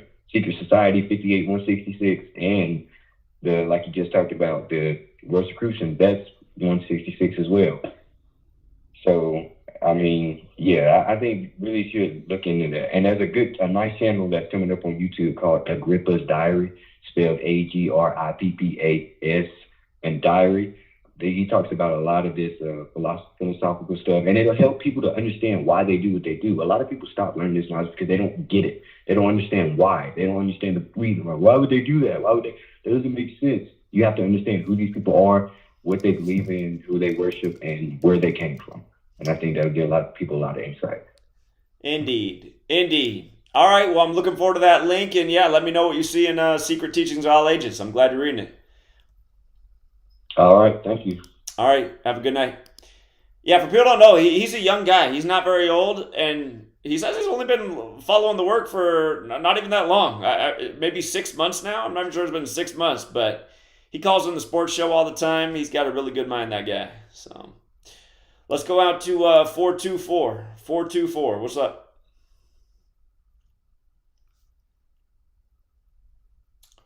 $424. Okay, I have a question. If people can understand, lead, follow, or step aside, you get what I'm saying? Don't be a hater. If you're going to come and you're going to be a part of it, love it and enjoy it. Because that's right. People are such haters. Anyways, long story short, who is Jimmy Butler's father? I'm pretty sure it's Michael Jordan, so... I'm pretty sure. I am absolutely sure. But tell me this. Is it because they're telling us that? Or, do you really... how did this come to be? Well, a lot of the players in the NBA, no doubt their fathers are former players. That's why they pretend like they don't know who their dads are. And, again, there's only so many people that have the genetics to be 7 feet tall. Jimmy Butler has this Chicago connection like Jordan. Shout out to Victor, Mr. Futures. He was just playing somebody else's documentary about it and about, where Jordan was. Jordan just happened to be in the state of Texas around the same time that would have been Jimmy Butler's conception date. Jimmy Butler's born in Houston, but, of course, played for the Chicago Bulls. Went to Marquette in Milwaukee, not too far away, the Jesuit school. Now he's teamed up with Eric Spoelstra, the Jesuit, who went to the school actually called Jesuit in Portland, not too far from where Nike is. The company that made Jordan, but just all the rituals. Do you believe that? Zach, do you believe that's true? Do you believe that? If you believe it, I believe it. I trust you that much. Do I believe what? Do I believe what? Do you believe that MJ is his father? I think it's highly probable that Michael Jordan's his father. I'll tell you what would be the ultimate confirmation. I'll give you guys what would be the ultimate confirmation that Jimmy Butler is Jordan's son. Is if he does end up winning the NBA Finals this year, because if Jimmy Butler wins the NBA Finals, he's going to have 62 playoff wins for his career, and guess what Jordan equals? 62. There you have it. And Jordan wore number 23. What year are we in? So, anyway. That is so... And thank you. I just want to say thank you for all you've done and all you are, because people that don't believe it, it's okay. Let them not believe it. because I know I've won so much money from you that you don't even know. It's real. It's not something. Yes, you have to make your own decisions. I get that at the end of the day, but the truth is, you're telling the truth. And if people don't believe it, good for them. That's okay. Let them be miserable. It's all right. Because I'm happy. I'm grateful that you're in this world. Well, what I would say though is people don't have to believe what I'm doing. They have to look into what I'm saying and verify that it's true. Because like belief something that you can't know for sure if it's true. You have to believe in Jesus or not. You know, you'll never know if that's true for certain because there's no evidence. The diehard Christians say, yeah, there's evidence. There's not any evidence, okay, diehard Christian. There's no evidence that Jesus ever existed. There's none, zero, zip, nada. That's your beliefs talking. There's zero evidence, okay? But guess what? Numbers don't lie. That's my point. People can say what they want about you and say, oh, Zach doesn't know. Yeah, Zach does know. Numbers don't lie. That's my point. Numbers that's fact. You see what I'm saying? You can't go against numbers.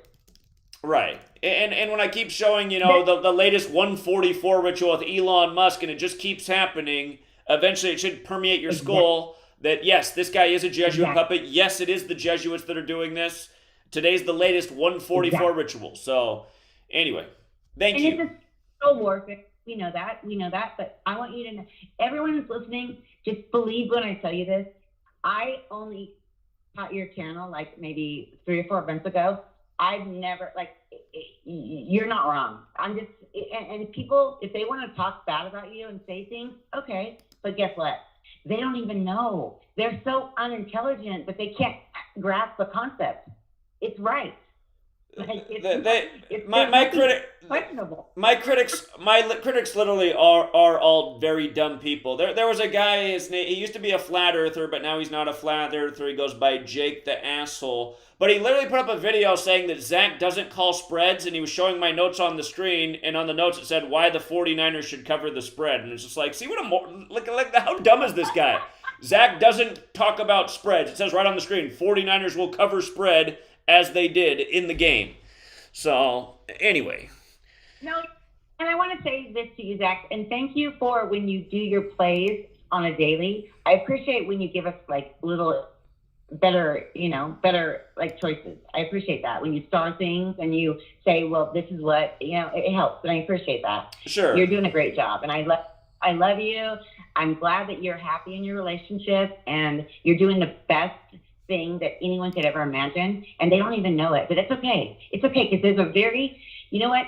It's lonely at the top, okay? It's all right. Just keep doing what you're doing. You're amazing. You're amazing. And you know what? I will always be there to defend you. We got the commercial. I appreciate it. Thank you. We'll be right back, everybody.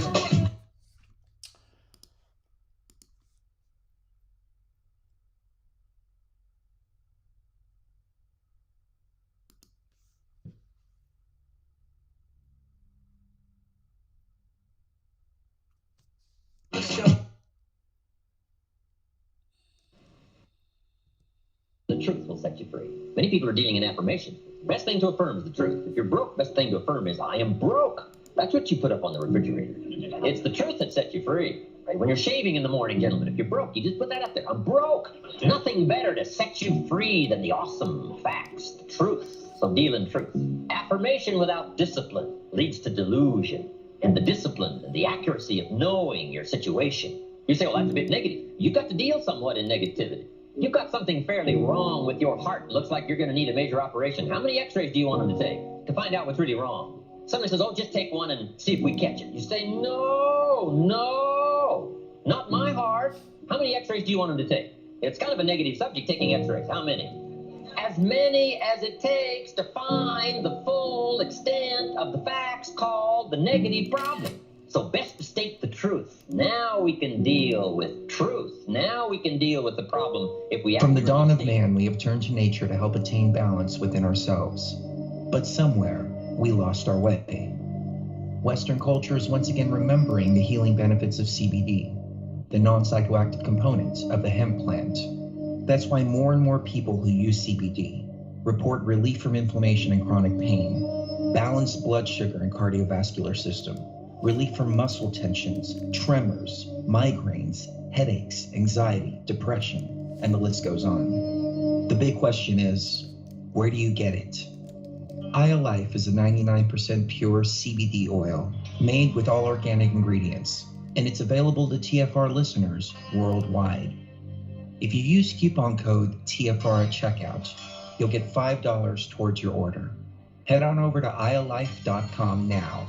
That's AYA life.com.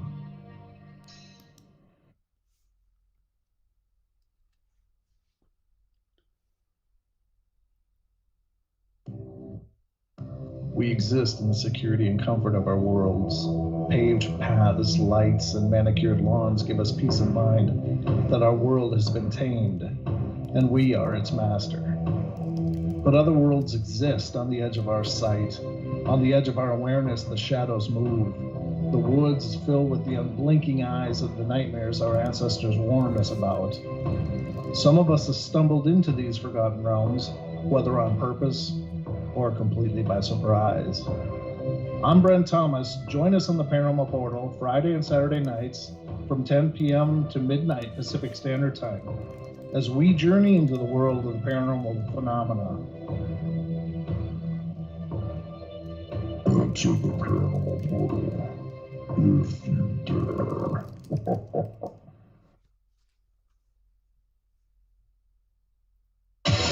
No hate, no hype, no fear. You're listening to Truth Frequency Radio. We are TFR.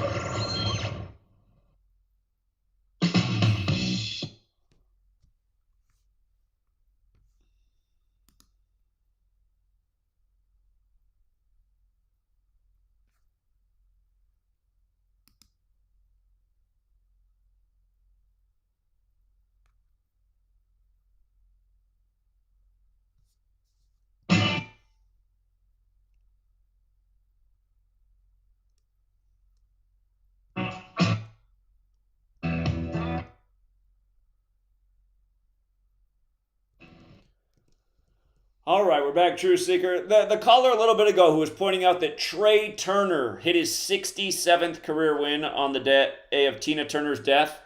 By the way, in Gematria, Tina Turner equals 67. Trey Turner hits his 67th home run, and he did it like right as the news of her death was breaking, too.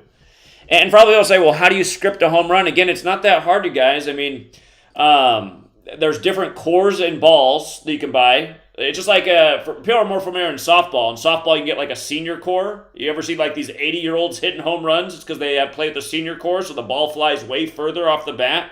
Plus, you can get bats that have different builds and, cork bat, for example. So again, you put out the home run ball. You got the home run bat. It's elementary. The scripting is elementary. Technology used in the games to ensure outcomes. And with that said, let's get back out to the callers. I think it was 816 who was up next. Thank you again, California. Appreciated your call. 816, Kansas City. Hi. Hello. Hi. Can you hear me? I can hear you. Hello? Hello. Okay. Hey, first time caller. Haven't been listening that long, maybe just a few weeks. Really enjoy your information. I wondered if you had ever looked into the Gematria around the combination of the movie The Day After that was released in 1983 and the World War I memorial in Kansas City, where it takes place. That memorial was, it was dedicated November 11th, 1926. And Harry Truman was the one doing the presentation when it was initially at a groundbreaking ceremony, November 1st, 1921. He was just the haberdasher, and he was the 33rd president, Harry Truman. And they just recently had the Nagasaki or Hiroshima, the G7 met in Hiroshima recently. And then one other thing about it, of course, this is the 816 area code for where that took place. There was a subsequent documentary that came out, the television event, or it's just television event, no Z, November 11th, 2020, where they were celebrating this film from 1983. And that film, or that 1983 movie, had still the record for the highest rated or ever watched TV documentary up until 2009. And also that memorial is right next to Crown Center. Anyway, any thoughts about that? It's very interesting, especially since Joe Biden's president right now, and this movie came out on his 41st birthday, USA 41. I haven't seen this film myself, but I'm going to have to go back and review everything you just said, because that is interesting. So, could be the ultimate predictor. Go ahead. You're a little young for the 1983 movie when it came out. I was in college in Chicago, and I was so, everybody was really upset about it. I didn't even watch it. I also remember as a little kid coming home and, begging my dad to build a bomb shelter underneath a back porch or something. Really? I'm old enough to remember that stuff. And then, friends of mine were in Lawrence, and they would get paid extra if they shaved their head to be extras in that movie that came out in 1983. But a lot of people aren't aware of that movie because they just weren't alive then. But Yeah. I thought it was weird that they went to the extent of having a celebration documentary about that old TV movie that came out. So here's everything that's just standing out to me about it. Okay, so again, it came out on Joe Biden's 41st birthday, and it came out on the day leaving 41 days left in the year. And next year, on November 20th, 2024, it's going to turn 41 years old. So I'm going to make a point to watch this movie and go back and listen to everything else you just said and see if I can connect any more dots. But yeah, that could be the ultimate piece of predictive programming. I mean, how long are they going to let this Russia-Ukraine thing go on before it escalates? Last year on the anniversary of Hiroshima, they were saying that there is a real nuclear threat. It's highly probable that a nuclear disaster is coming. They continue to foreshadow this, and again, it's a reminder that this cabal, they work slowly. I mean, they put out a lot of their clues about what's to come decades in advance. And this could end up becoming the latest example. So, yeah, I wasn't aware of this. Yeah, this movie came out. Truman. I was just going to say, this movie came out the day before I turned 4 months old. So, anyway. Harry Truman did part of the initial groundbreaking ceremony in 1926. And he was just a hat salesman at that time. And later was the 33rd president. Yeah, that'd be great if you could connect those dots, because I think it's concerning. Oh, also, like if they bomb Kansas City, then that's the heart of America. Can't you just hear people, oh, they did the heart of America, and then it truly will be flyover country. Yeah, that phrase, right? Anyway. Okay. The day after. That's all. We'll take. All right. Well. 1983. Yeah, I'm gonna look into it. Thank you so much. You're very welcome. Thank you for finding the show. Thank you for calling in, even though you're a relatively new listener, and I appreciate what you contributed tonight. You have a good evening. Okay. Thank you. Bye-bye. Right. Yeah, you take care. Thank you. Yeah, that is again. We know how this cabal works. Their predictive programming. That is funny that came out on Joe Biden's birthday, and now it's about NATO, and now NATO's growing, and that's Putin's whole thing. This is about NATO, and yeah, this is interesting right here. I never knew this movie existed. So funny enough, wasn't even 4 months old. Okay, let's go out to 646. Hi, Zach. This is New York City calling in. How are you? Doing well. How are you? I'm fine, thanks. So something that I don't know if other people have picked up on this with the Tina Turner death. Like, it seems like a black celebrity dying ushers in like a catastrophic event. Like in 2001, sorry about my cat. In 2001, you had Aaliyah who died in a plane crash. Right before 9/11. I remember like it was yesterday. I'm sorry, what? Right before 9/11. Right, like I think it was like late August. She died in the plane crash in the Caribbean, and then it's like for COVID, then you had Kobe dying. So now with all this talk about the debt ceiling, I'm just wondering if like Tina's passing would be like ritualistic fuel for the default. I'm just saying. I think it's very weird, like black celebrities dying just before these massive events pop off. So I just wanted to put that out there. And I thought there was something else I wanted to bring up and I forgot. Yeah, I think that's it for now. My mind went blank. But yeah, I just wanted to throw that out there with these black celebs dying. And I think Spike Lee's dad just passed too. There's 3 dead black celebrities today. They're all musicians. The guitarist for Earth, Wind and Fire, Spike Lee's father, Right. and Tina Turner. 3 in one day. 3 in one day. Yes. Oh my God. All right. So my brain just fried out on me, but I just wanted to put it out there. I'll let other callers jump in. Thank you. All right. Appreciate that thought. All right. Bye-bye. Have a good night. And speaking of 3, we just had 3 straight female callers. That doesn't happen very often. So shout out to the ladies.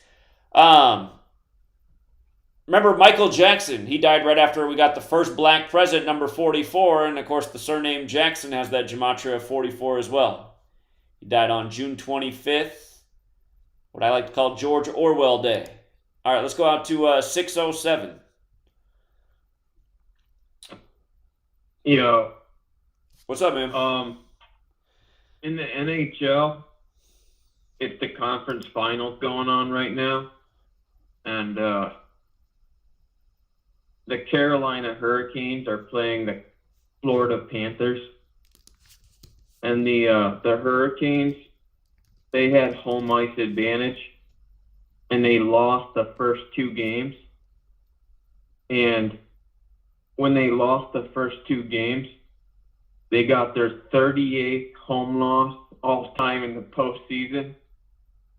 And Panthers equals 38, as does Florida. Right. And yeah, just when I seen that if Carolina lost the first 2 at home, they'd hit 38 losses against the Panthers. And the greater mockery of it was the Hurricanes at home games, before the game, they sound a siren, like a hurricane siren. And they had Jonathan Stewart, an old Panthers running back who went to Oregon. Oregon equals 38. They had him sound the siren, and he played for the Carolina Panthers. Right. So here you have the Florida Panthers. And this was the same day that Jim Brown died. And May 18th, 18/5, like connected to LeBron, basketball 185.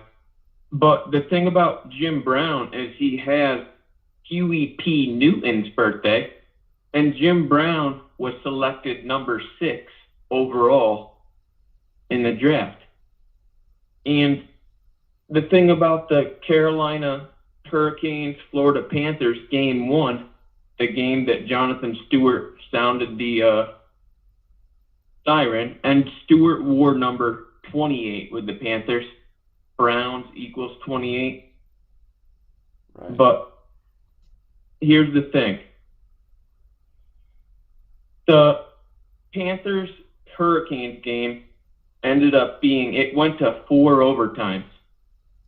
Because in hockey, you don't just do a little shootout. You just keep playing until someone scores. And nobody scored until the 4th overtime. the very end of the fourth overtime, making this game the 6th longest game in NHL history. And the player who won it for the Panthers was the 6th overall pick in the draft, like Jim Brown was the 6th overall pick in his draft, and it's the 6th longest game in history. Just a ton of 6. And then just the connection that Huey P. Newton's the Black Panther, same birthday as Jim Brown, so it's all connected, completely connected, the Carolina Panthers and the Florida Panthers.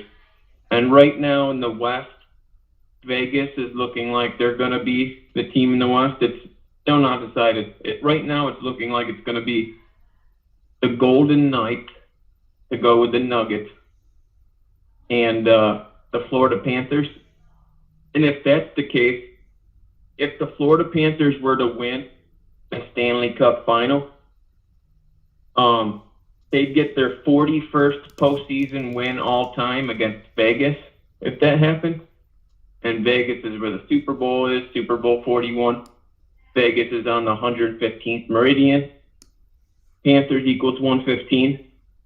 But Hurricanes also equals 53. And the Panthers coach will get his 53rd postseason win all time. And Carolina also equals 53. Right. But last point here, if you look at the Florida Panthers postseason record, the game is going on right now.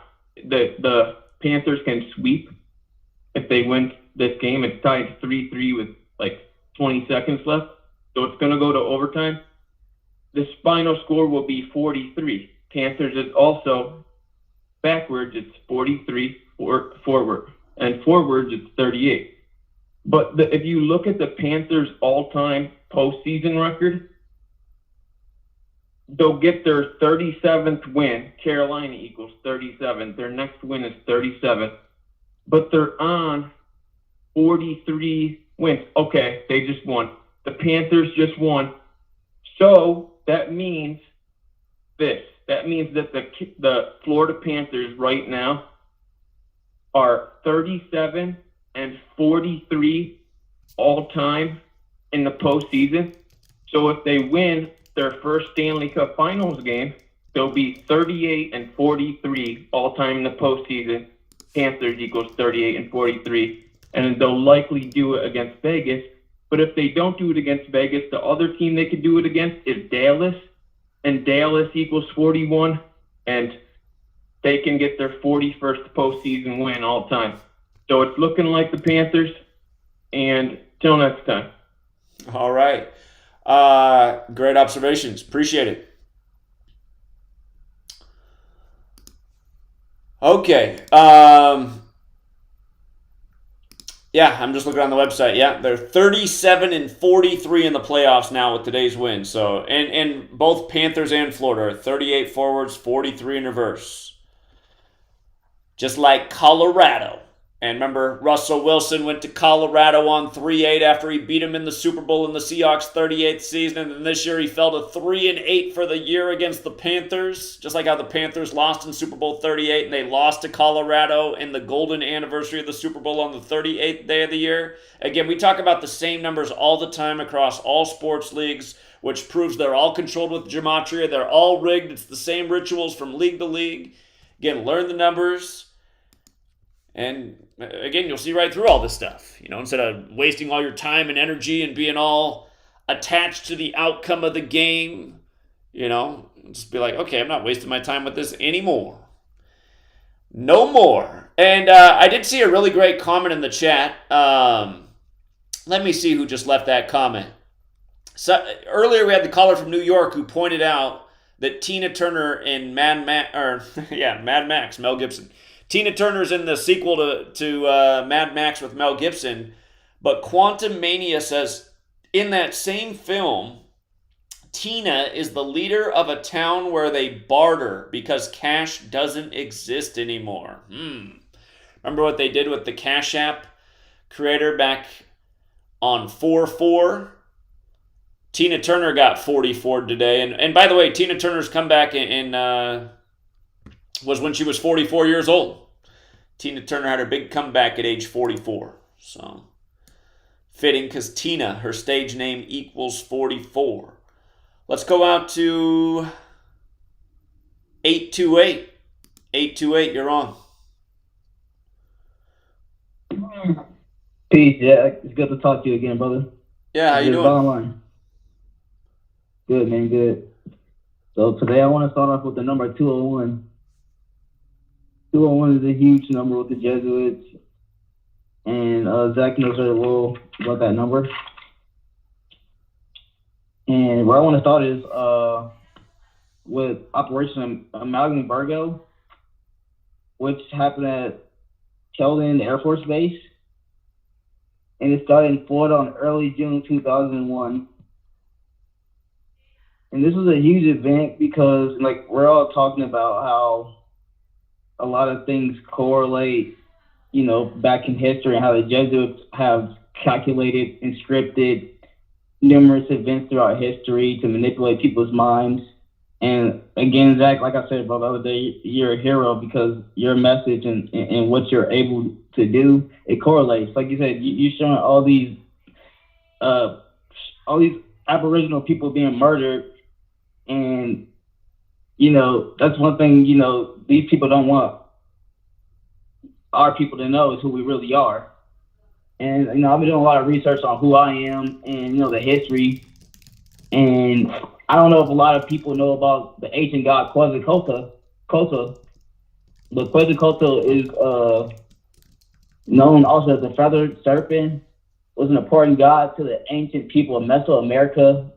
The worship Quetzalcoatl before the widespread with the rise of the Toltec civilization around 900 AD and spread throughout the region, even down to the Yucatan Peninsula, where it caught on with the Maya. So, you know, it's all things correlate together where, like, you can literally look up pictures of Olmec murals and you'll see melanated people. So as I said, you know, beforehand, you know, last week, as you know, they so-called black people.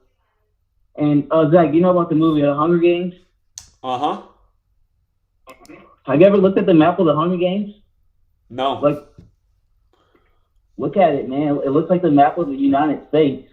And the District 11 is in the South. You know, most of the black people were predominantly in the South, but got ran out of the South in the 1800s, and or mid 1800s and 1900s during the Red Summer, whenever a lot of the you know, settlers moved over.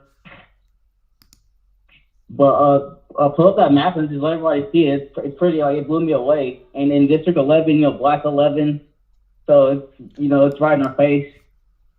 And then even just how they're depicting the map in the Hunger Games, it's alluding to a future that they're trying to create, where they're trying to create us depending on them and us, you know, sacrificing one of our children, and you know, and there's no question asked. Do we want to end up in a world where there's no question asked, and we end up in these totalitarian worlds completely ruled over by these sick people? And it's just, you know, I'll land there, and you know, I just hope people look into more things. Yeah, obviously that map is in tribute to the United States of America. They even got the Great Lakes in the right spot, and it goes into Mexico as well. Isn't that crazy? Yeah, so I do recall that. I remember pointing that out when I was watching the movie, how District 11 was the black district, and I was like, yeah, of course, in Gematria, black. Yeah, in itself, man. Yeah, I was just looking through some stuff, man. Like I said, I have so much more to say, but like I said, man, I want to give other people their shine. And like I said, I want to do some work too, like you said, you know, put my work out there. And, you know, like I said, you continue to do your thing because you continue to motivate me, you continue to motivate others, and more and more your message will spread. I'm going to continue to keep sharing it. And like I said, I'm going to hold firm and stay 10 toes down and stay in the truth, man. You know, and it's all love, like I said, you know. It's not to hurt anyone's feelings, it's about having the truth, you know, and stopping these sick people. Indeed. Well, I appreciate what you called in with today, and keep up the great work, and I look forward to the next call, and good observations. Thank you. Thank you, sir. Not yet. Take care. All right, let's go out to our friend in New York. How you doing tonight, 347? What's up, Zach? How you doing? Stuff. Hello? Yeah, you're on. What's on your mind? Yeah, what's up? Hey, you know, I'm trying to get back on this Patreon, and every time I'm trying to, they keep telling me my email address is wrong, and it's one email I use. I don't know what's going on, man. I tried a couple of days well and can't get back on it. Keep telling me my email is wrong. You could try making a different email. I might have to do that. You know, but otherwise, not everything is good. You know what I'm saying? Yeah. How are you? I'm doing all right. I mean, I wish more people were catching on to what we're trying to get out in the world. I mean, it makes me feel bad every day just watching all the ritualistic deaths one after the next, and people still marching into the sports stadium and not having a clue and not connecting the dots and not listening to what we're saying. But other than that, I'm doing all right. Yeah, I don't bother with my friends, and I don't talk to them about no sport thing anymore because they keep saying, "Oh, that's not a real secret. Drake has gone home," and a whole lot of crap. You know what I'm saying? Indeed, yeah. I know how it goes. When I talk to the younger kids, and they gravitate to it. You know what I'm saying? Right, their minds aren't closed yet. Yeah. Otherwise, everything is good. Well, I'm glad to hear that. September 11th's coming up. Going to be back out there. Yeah, that's for sure. Yeah, if you see Rambo, if you see Rambo, tell him to call back into the show already. All right, I will give him a call. All right. Yeah, I appreciate that. Yeah. All right. All right, friend. Well, I'm glad you're doing well. Thank you for calling in all the time. Yeah. I appreciate it. Yeah, okay then. All right, friend. You have a good night. Yeah, you too. All right, take care. Okay. Again, if you guys missed New York, September 11th, I think that footage is still on Gematria Effect News 24. I'm hoping Gematria Effect News 24 and 22 aren't going to get deleted. They're both on 2 strikes. And those strikes won't expire until near the end of July. And what they're doing, I mean, as you guys know, I've hardly been using those channels because Gematria Effect News 25 isn't open, but they're striking older videos. What's funny is all of the strikes that I'm getting are old episodes of TFR. They're striking all the old episodes of TFR. And what a joke that is. We got a commercial break. We'll be right back. We got the final hour of the show. We got Utah on hold as well as Chicago. And then the line's open if you guys want to phone in, 213-233-3998. So we'll be right back after this commercial break. Sit tight.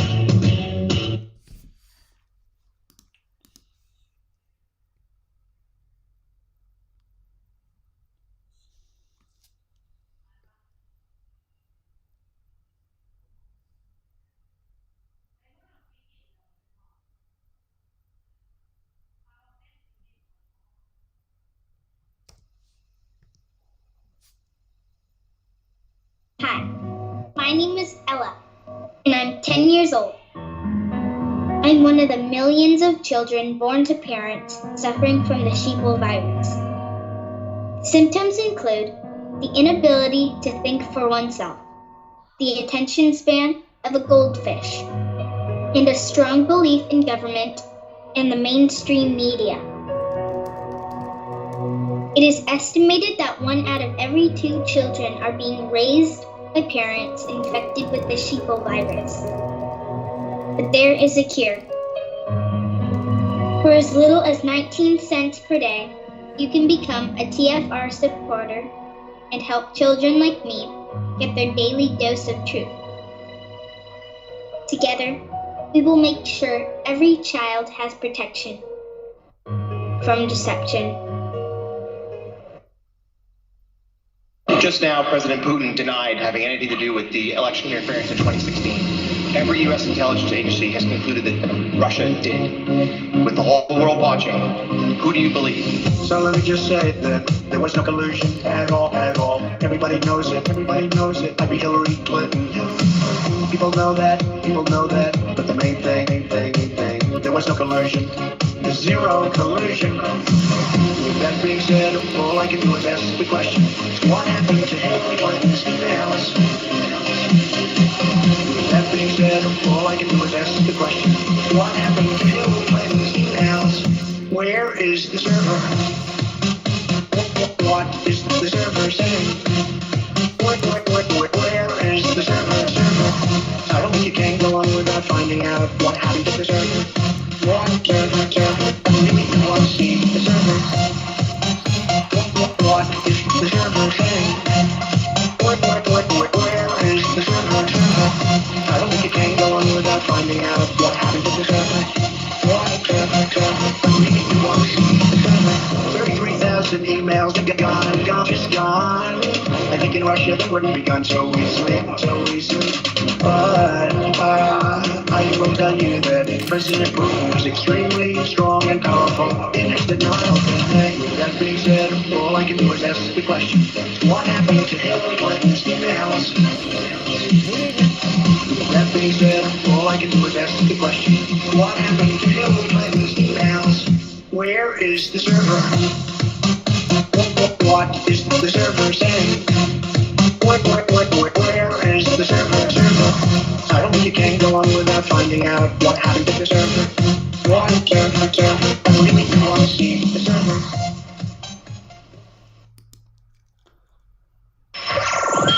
Wherever you are, make it TFR. Truth Frequency Radio.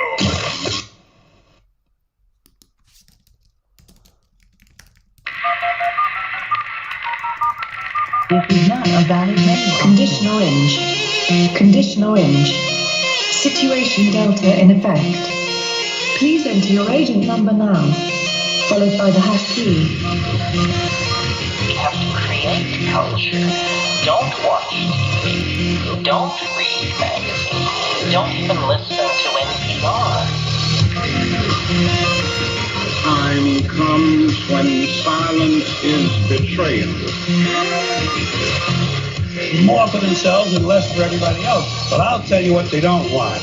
They don't want a population of citizens capable of critical thinking. They don't want well-informed, well-educated people capable of critical thinking. They're not interested in that. That doesn't help them. Think for yourself. Question authority.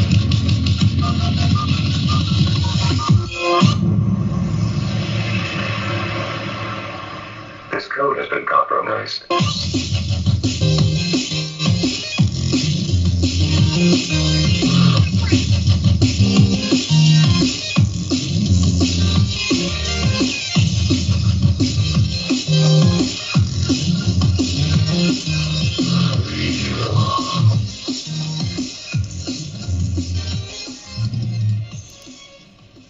Okay, Trump's bizarre response on his Truth Social website to DeSantis is making the headlines right now.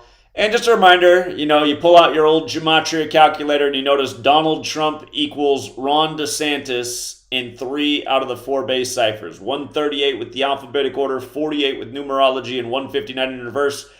Who can forget, the night the Nationals won the World Series, it was a Wednesday night, and we were doing TFR Live, and we were talking about it in real time. And remember, it was between the Nationals and the Houston Astros, and then the NBA that night. It was the Houston Rockets when Harden was still on the team versus the Washington Wizards. And if you go back and look, you'll see the Houston Rockets won with 159 points that night. And in the Nationals game, they threw 159 pitches, winning 138 days after Trump's birthday. Again, these numbers go beyond these men. Scottish Rite's 159, which is Freemasonry, and 138 goes with the feds. We're talking about rituals in the federal city. 48 goes with the Illuminati and also the word Freemason. And again, that was part of Illuminati's plan to infiltrate Freemasonry. But, and then just Ronald McDonald, right? Donald Trump always buying everybody Big Macs. So now we got Ronald McDonald. Tonight, Donald Trump says he's about to become officially friends with Kim Jong-un. It's like, what? What? Okay. Let's Thank you for the super chat. By the way, everybody listening on YouTube tonight, if you guys could hit the like and help get the like count up, we're at 200 likes and nearly 500 people in the room. If we get those likes up closer to 500, this stream would find a lot more strangers, a lot more people would learn about Gematria for the first time tonight.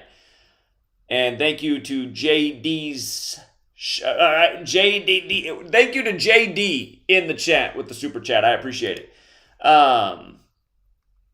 Okay, it was 801 that was up next. Utah, you are on. You got to mute the video, Utah. You're on. You're lit. You got to listen through the phone, not the video. Utah, going once, going twice. All right, we're gonna go out somewhere else. We're gonna go out to 312. 312, you're on. Yo, what's up, Zach? I just had a quick question. I'm new to the channel. I was just wondering, do the players, do they know what's going on? I know I don't mean to interrupt the topic. No, it's fine. That's what TFR is about. It's pretty much open mic night every night. I think some of the players definitely are in on it. Is every single man on an NFL roster in the know? I don't think every single player's in the know, but the key players are. Just look at the way they start playing. When that game where the Celtics, it was the Celtics-Atlanta game. Celtics were up about 13 points with maybe 4 minutes left in the game, and then 6 straight trips down the court, somebody turned it over each time, and it just looked like they were trying to turn it over. It looked like the whole team was in on the fix to throw the game at the end, and there's a million examples like that. I've seen NFL games. It was a Redskins game before they changed their name to whatever it is now. But I just remember everybody got alligator arms on the kick return for a touchdown. And it's like, okay, so everybody on the team put their hand on that guy, but nobody could make the tackle. I mean, that looked like the whole special teams unit was in on it. So, Okay. And I have one other question. I don't know if you got time for one other question. Sure. Yeah, I was wondering. So I also keep up. This is another off-topic question.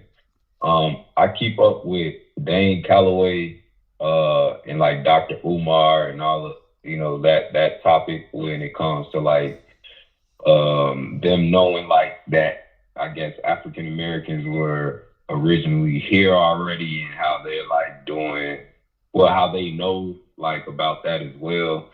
Did that line up with Gematria too? I don't know if you're familiar with Dane Calloway. Yeah, I'm very familiar with Dane Calloway. In fact, Dane Calloway has been promoting me coming on his show for over a year, but I still haven't came on. I'm kind of mad at Dane, honestly, because I told Dane to have me on before the Super Bowl because he'd been talking about it forever, and then he still hasn't had me on, but I said it was going to be the perfect opportunity to talk about what I've been talking about forever.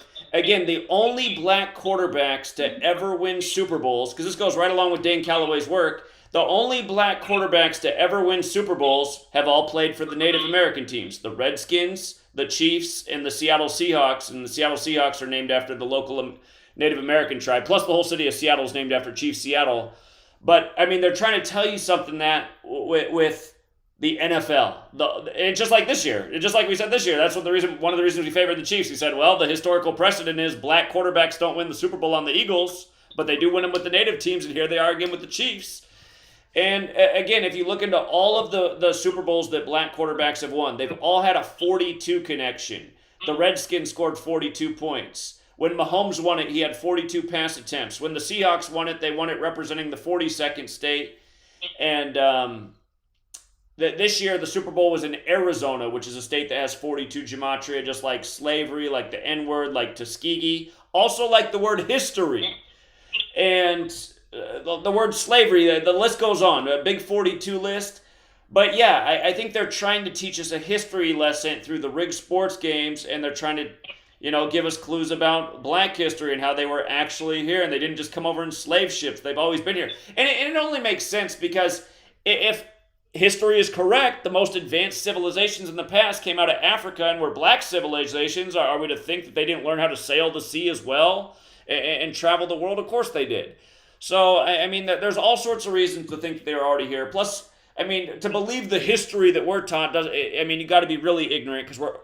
Think about what's contrived as history right now in the present. Like, if you believe history, then you believe a man in a cave did 9/11 and all this other BS they feed us day after day. So we know we're being lied to. Of course, we've been lied to about the past.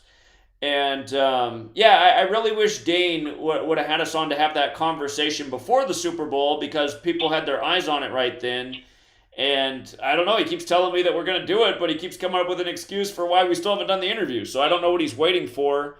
But yeah, I am familiar with their work, and I think they do good work, and I don't think they're wrong. And you learn Gematria, and the things we're pointing out, it only complements what they're saying. So. Well, I appreciate it. Keep up the good work, and forget all the haters that keep calling and all right, appreciate that. Acting childish and shit, man. You know, just keep staying focused, man. Indeed. Thank you. Well, thank you for being a new caller, too. All right. Appreciate it. What's up, man? Thank you. And I'll join the Patreon. I appreciate that, too. Thank you very much. All right, for sure, man. Thank you. Yeah, have a good night. All right, we got some new callers tonight. Always good to hear the new voices.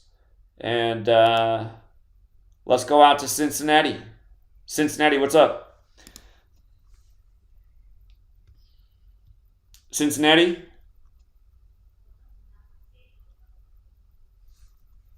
Cincinnati. All right, they must just be, I don't know, listening. All right, let's go out to 720. 720, you're on. Hey, Zach, what's going on, brother? How you doing? Good. I see you got Tina Turner. I guess she kicked the bucket today. But also, I want to go to Mad Max Beyond Thunderdome. That movie is powerful and prophetic, kind of where we're going, because the town she is called Barter Town, where they barter. And also, I think you show lyrics for, like I said, 2 or 3. And one of her famous lines is when they go into that Thunderdome, she's like, 2 men enter, 1 man leaves. And they all keep humming this, like, 2 man enter, 1 man leaves, 2 man enter. When Mad Max goes in there, and it's funny, you show those lyrics, like, take 2 or 3 or something. And it's funny, when I saw it, I was like, oh my God, she was humming that and, like, singing that, and that was, like, one of her main lines. So you watch that movie, plus the way it goes down, it's pretty crazy with this digital dollar and all this crap. People might be bartering or trying to find exit strategies, right?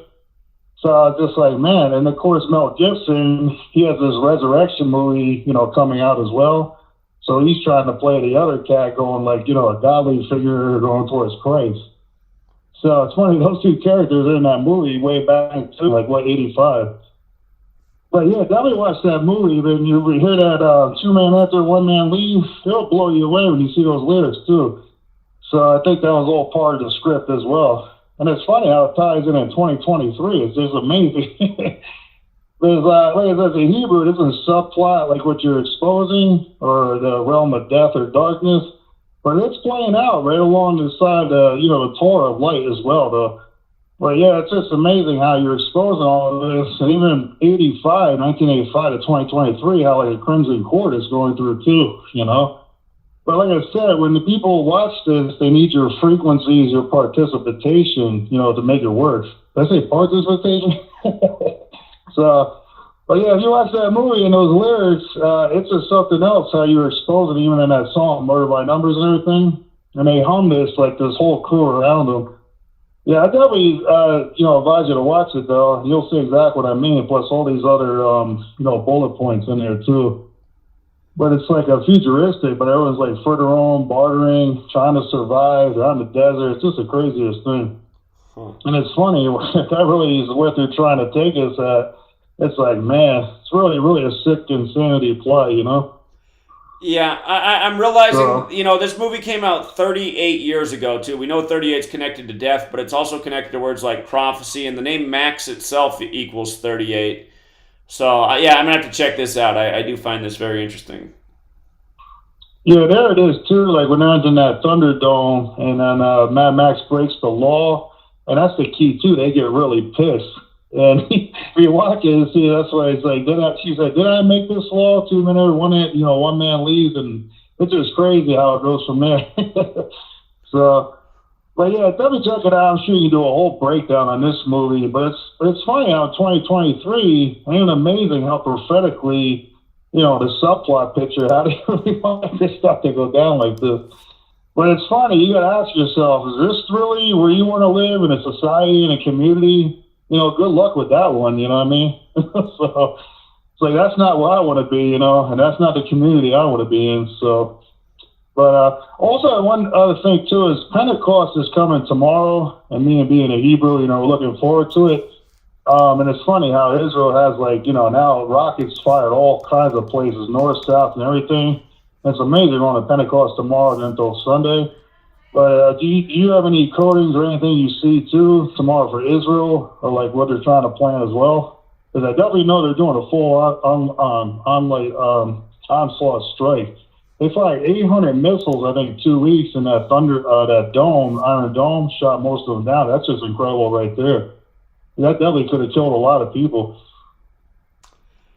That's a good thing to look into. Again, Israel just turned 75 years old on May 14th. That does mean tomorrow will be 11 days after the birthday. And it's Pentecost, like you said. Again, the New World Order pledged to Jews, New York Times headline from October 6, 1940, date was 75 numerology. I'll have to keep an eye on that. I hadn't thought about that, but yeah, that's possible. All right, Zach. Well, be blessed. Keep doing what you're doing, brother. It's just exciting, really, to see how you're doing this subplot. How you're exposing it. Well, as a Hebrew, it's like, I like you, you're fair, you're honest. And, it's funny, as a Hebrew and Jews, well, God, you chose us. So once in a while, can you choose someone else so they stop blaming us for everything? That's sometimes how I feel, you know what I mean? Because like you said, he's like, nah, you want to blame? He's like, no, sorry, we weren't in that, you know what I mean? Somebody was, but we weren't, But it's like, we get blamed for everything. And don't get me wrong, there are some defective Jews where their hand is in everything, Hollywood music and everything. And it's just really a shame, how they use the Torah in a dark side, and they gain their wealth and gain pride, and it's just really sad. Indeed. So they know what to do, Indeed. And there's bad people in every group, so. Exactly, brother. All right, Zach, well, be blessed and have a great week, man. Yeah, you too. Take care. Yeah, that's a common criticism of my critics. They say, oh, Zach's always covering up for the Jews. Zach is a Jew. Zach's a crypto Jew. His real name is this. His real name is that. No, my name's always been Zachary Hubbard. And it is possible that my dad's real father is Jewish. He doesn't know who his real father is. I mean, there's no denying that I look a little bit Jewish. But I was definitely raised Lutheran. And after 9/11 happened and doing the research and finding out about the dancing Israelis, back in my earliest days of research, it looked to me like Israel was running everything too. The whole dancing Israelis had me thinking Israel was behind 9/11. But then you do deeper research and you're like, oh, look, who's behind Israel? Oh, the Jesuit order. And that is a reminder, the Jesuit order is a Catholic-Jewish alliance, but that doesn't mean all Catholics are responsible. It doesn't mean all Jewish people are responsible. That's why I always say, look at the Jesuits. Look at the Catholic Church. I mean, think about the Vatican. Do the Jews have a building like the Vatican? Jews have a big gold palace? When Netanyahu comes to America, does the whole world stop for Netanyahu's visit? No. How about when the Pope comes here? See? See, if you just use the logic and the facts and the reality, it all starts to become more clear. Are we on a calendar? There is a Hebrew calendar, but are we telling time by the Hebrew calendar? No, we're telling time by the Gregorian calendar, named after Pope Gregorius, right? So, again, we keep it real fair and fact and evidence-based over here. And here's case in point. If I say who's the biggest guy online blaming everything on Jews in Israel, who's that person? A lot of people out there know who the answer to that is right now. At this day and age, it's Adam Green of No More News. Now, what happened when No More News interviewed me?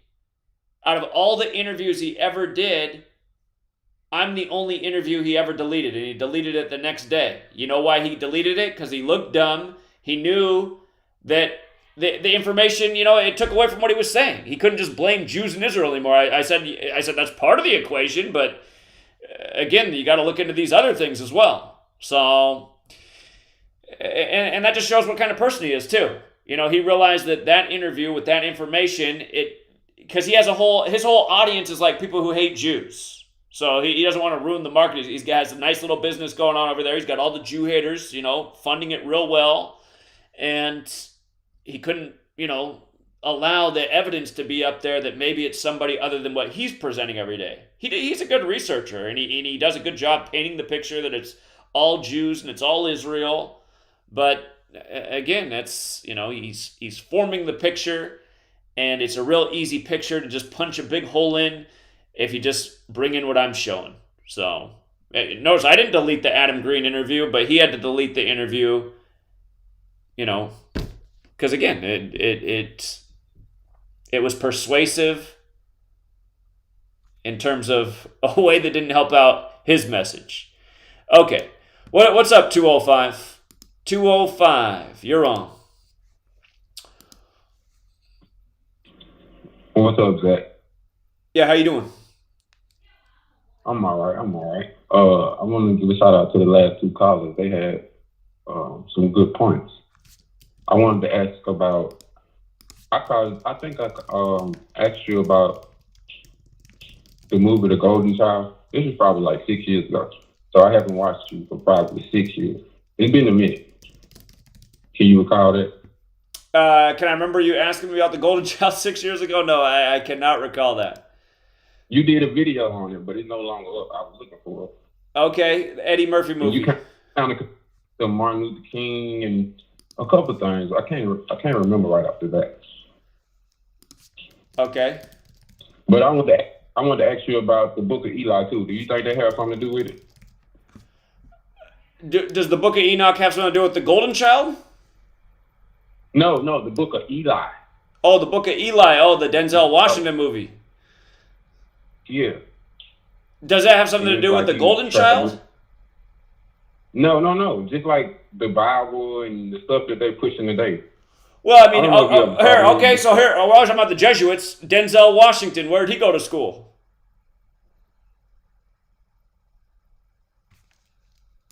If you don't know, it's okay. He's Jesuit educated. He went to Fordham.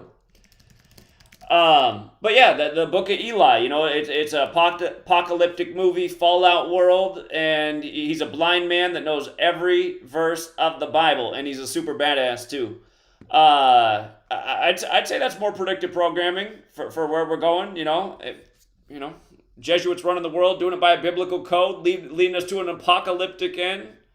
Seems about right. Are you still there, caller? I'm still. Yeah. Okay. So do you agree that even if pure reality came out, people would still have a problem? Wait, if what happened? Even if you figured out, if like all of the reality came out, the truth, all truth came out right now about everything, about the country, and like he just said, the Dane Calloway caller and a couple callers before that talking about who was here first and stuff like that. Even if that stuff come out, people would still have a problem, right? In a way, we're in the information age. I mean, most of the things that are known in this world are out there, and most people aren't looking, don't care. And if they do hear about it, they still don't care. They just want to be entertained. They're like, I don't care. Give me some more Cheetos, and I want to watch some more LeBron James slam dunks. So, right. Yeah, well, I agree. We're in a time where people really believe that their skin is black or white. So that itself shows where we at. Sure. Well, I don't know if people really think that their skin is black or white, but we've been given that terminology and we've largely accepted it. Well, people argue with me. I'll show them. I'll be like, all right, so you see my wallet is black. Do you really believe your skin is black? And they will literally argue up and down. I'm like, do we have to go back to elementary school? Should I pull out a crayon to show you the different colors? And yes, people would really say, yes, I'm black. Yeah, that's what people say. Okay. They believe their skin is black. Yeah, and that's all I really wanted to say. Well, hey, just before you go, what made you? Well, first of all, why did you go away, and how come you came back after 6 years? How did that happen? Man, that's a good one if you really want to know. So, first, I end up waking up to a little bit more, and I end up finding more people like me. So that's the first reason I left. I never really wanted to leave, but I felt like that was first priority to kind of, get more people like me to understood some of the same stuff. Now I end up scrolling across you again. I was looking for the golden child one day, and I saw it on my Facebook. It was showing me, it was like years ago, but it was saying that it wasn't up no more. And I'm like, man, what's this guy's name? And something made me think Zach. I looked up Zach and I found you. So yeah. Okay. Well, welcome now back. I'm making videos. Huh? I said welcome back. I'm glad you came back. Oh yeah, I'm back, and I make a couple of videos. Right now, my channel is only like at 250 subscribers. So You want to promote your channel? What's your channel? We'll promote your channel before you go. It's Future Reality Unlocked. Future Reality Unlocked.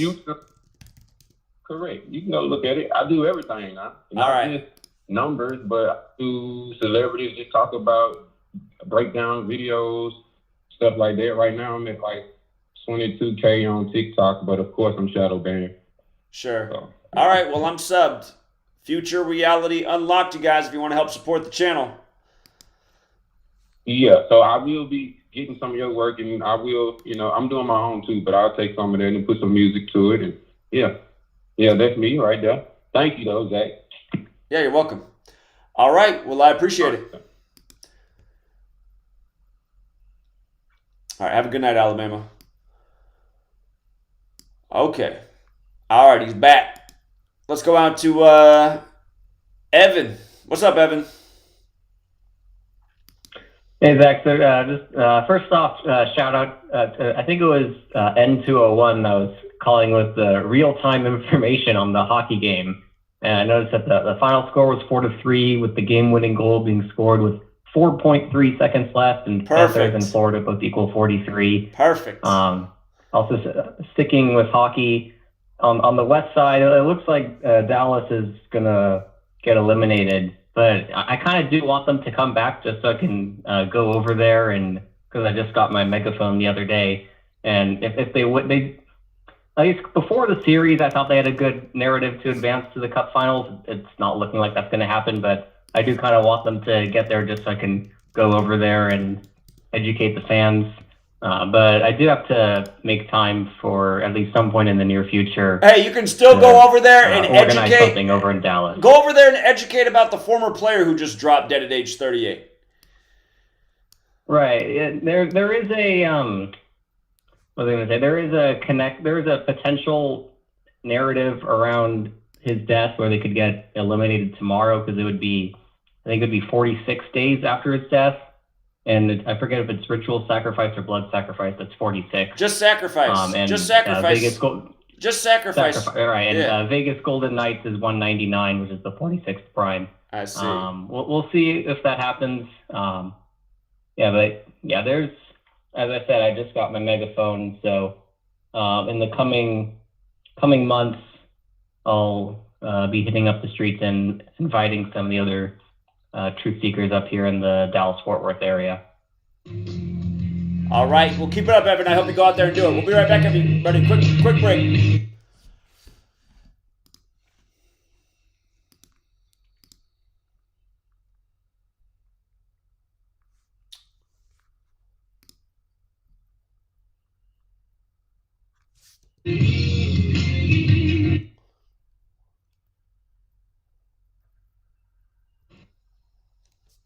Attitude about society, unique understanding about other human beings and what makes a good life, what constitutes a good life, how you feel about each other. I've got a good phrase for you. You can't succeed by yourself.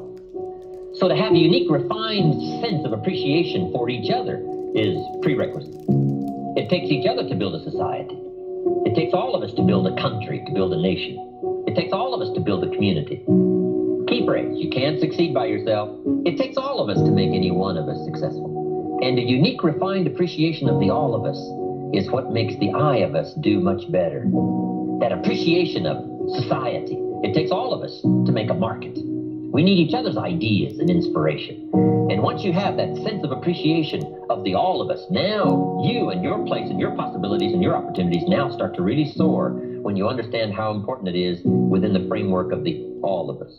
So you can't succeed by yourself. It's hard to find a rich Extendivite is more than just a heart tonic. Do you have any of these symptoms? Night cramps in the hands and feet. Your arms and legs often go to sleep. On short walks, do your legs get aches and pains? Is your memory worse than it used to be? Ankles that swell late in the day? Has your blood pressure increased lately? If you answered yes to even one of these questions, you may have early warning signs of arterial blockages. Your body is saying that it is time to take Extendivite. These are not the normal signs of aging. They are the warning signs that accompany blocked arteries. Get your Extendivite today. Extendivite is available in capsule or liquid form for just $69.95 for a 2-month supply. To get started, call 1-877-928-8822. That's 1-877-928-8822 or visit heartdrop.com.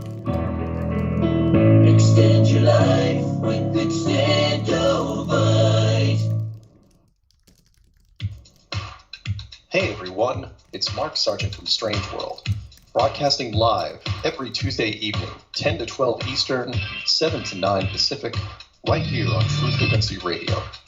Strange World covers a wide range of topics, from enclosed world theory to lunar waves to the end of the world in film. It's basically doomsday with a silver lining. With the audience as my co-host, we take an optimistic approach to all things conspiracy and promote confidence, hope, and humor whenever possible. If there's a topic you want us to cover or a guest you would like to see interviewed, please email me at msargent23@comcast.net. So please join me and tell your friends about True Frequency Radio, the leader in real radio programming, bringing you quality, cutting-edge broadcasts from around the world.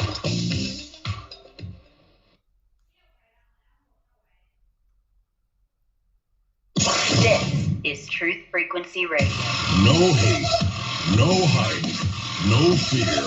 Real people, real radio.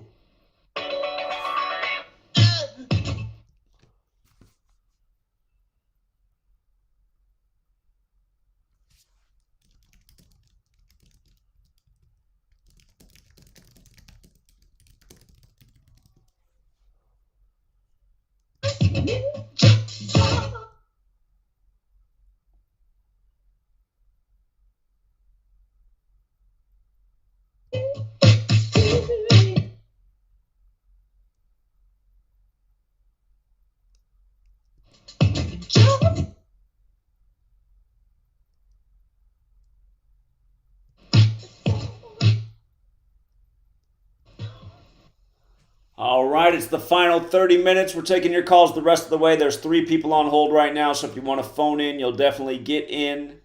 And first up is Salem, New Hampshire, 603. Hey, Zach. Hello. How you doing? I'm a new caller. I just wanted to thank you for what you do. I think you are incredibly brave. I just found your channel. A friend told me about that I should Gematria and figure it out, and you know, things will make sense in the world, and I did, and it's been really informative and also truly horrific.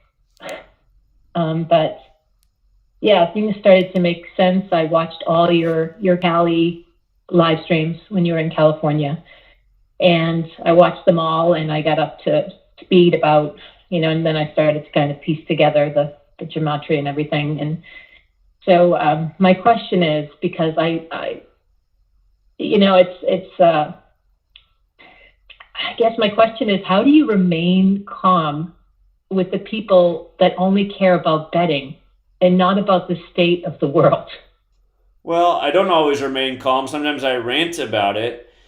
And yeah, it is annoying. I mean, people don't care about the right things. I mean, I don't need to tell you that. I think all of us who are awake know that. It's just, it's maddening. That's why I always say to people, it's just, that's why, but it's, the place that people congregate at this day and age is at the sports game. And that's why I have this vision of getting people to connect and organize and network and get out in front of every sports stadium, because there's something to talk about with all these sports teams. There's so many ritual sacrifices. There's so much rigging I just imagine that we change the world where instead of on Saturday and Sunday during football season, half the nation just focusing on football, instead of what we're doing is focusing on overthrowing the tyranny that rules over us.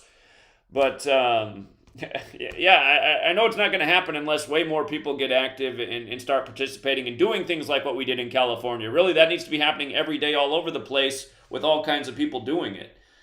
So. Yeah. It's really frustrating to watch, and I completely get why you. I mean, I have meltdowns just listening to people, just caring about the betting, and then I'm thinking, okay, with the cash, we have digital currency coming in, in July, where it's digital currency, it's going to be a cashless society. And, coming soon. I mean, it's not mandatory yet, but it's going to be mandatory where we're headed. And here in New Hampshire, it's just warp speed. We have so many Trumplicates here.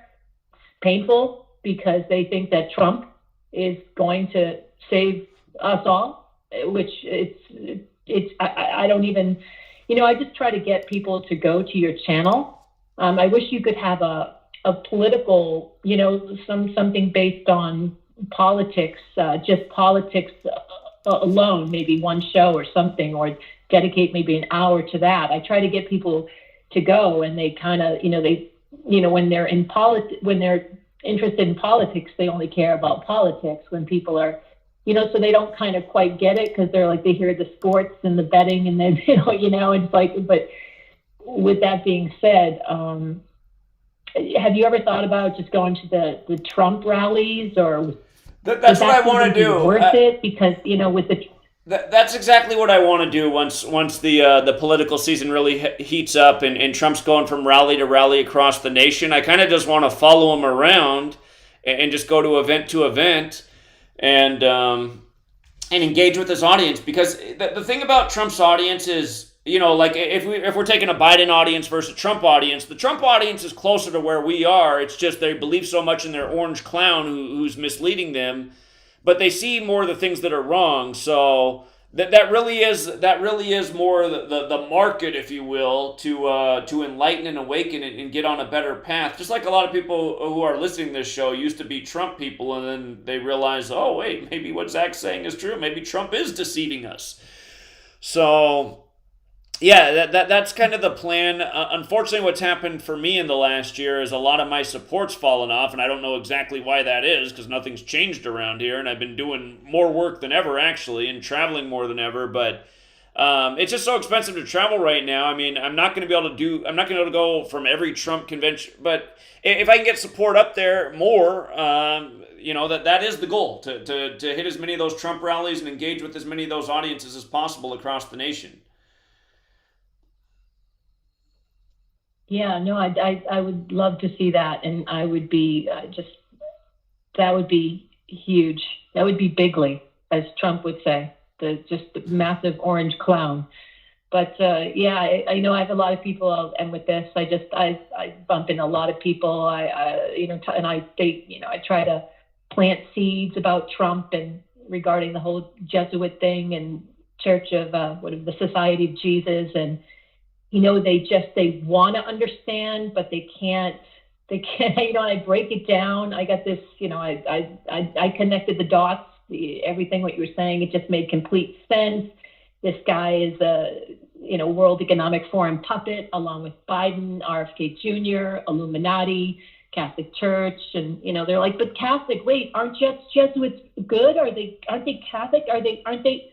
And I'm just like, oh God, it just feels like a lost cause. But so I really admire you, because even though you do have an occasional meltdown, the whole show, if I would have a complete meltdown, because it's almost like, it's just so much, I don't know if it's the fluoride or something, or the apathy. People are so apathetic, or they just care about money and they can't see what's going on, how horrifying this is globally, where we're headed, and they are included.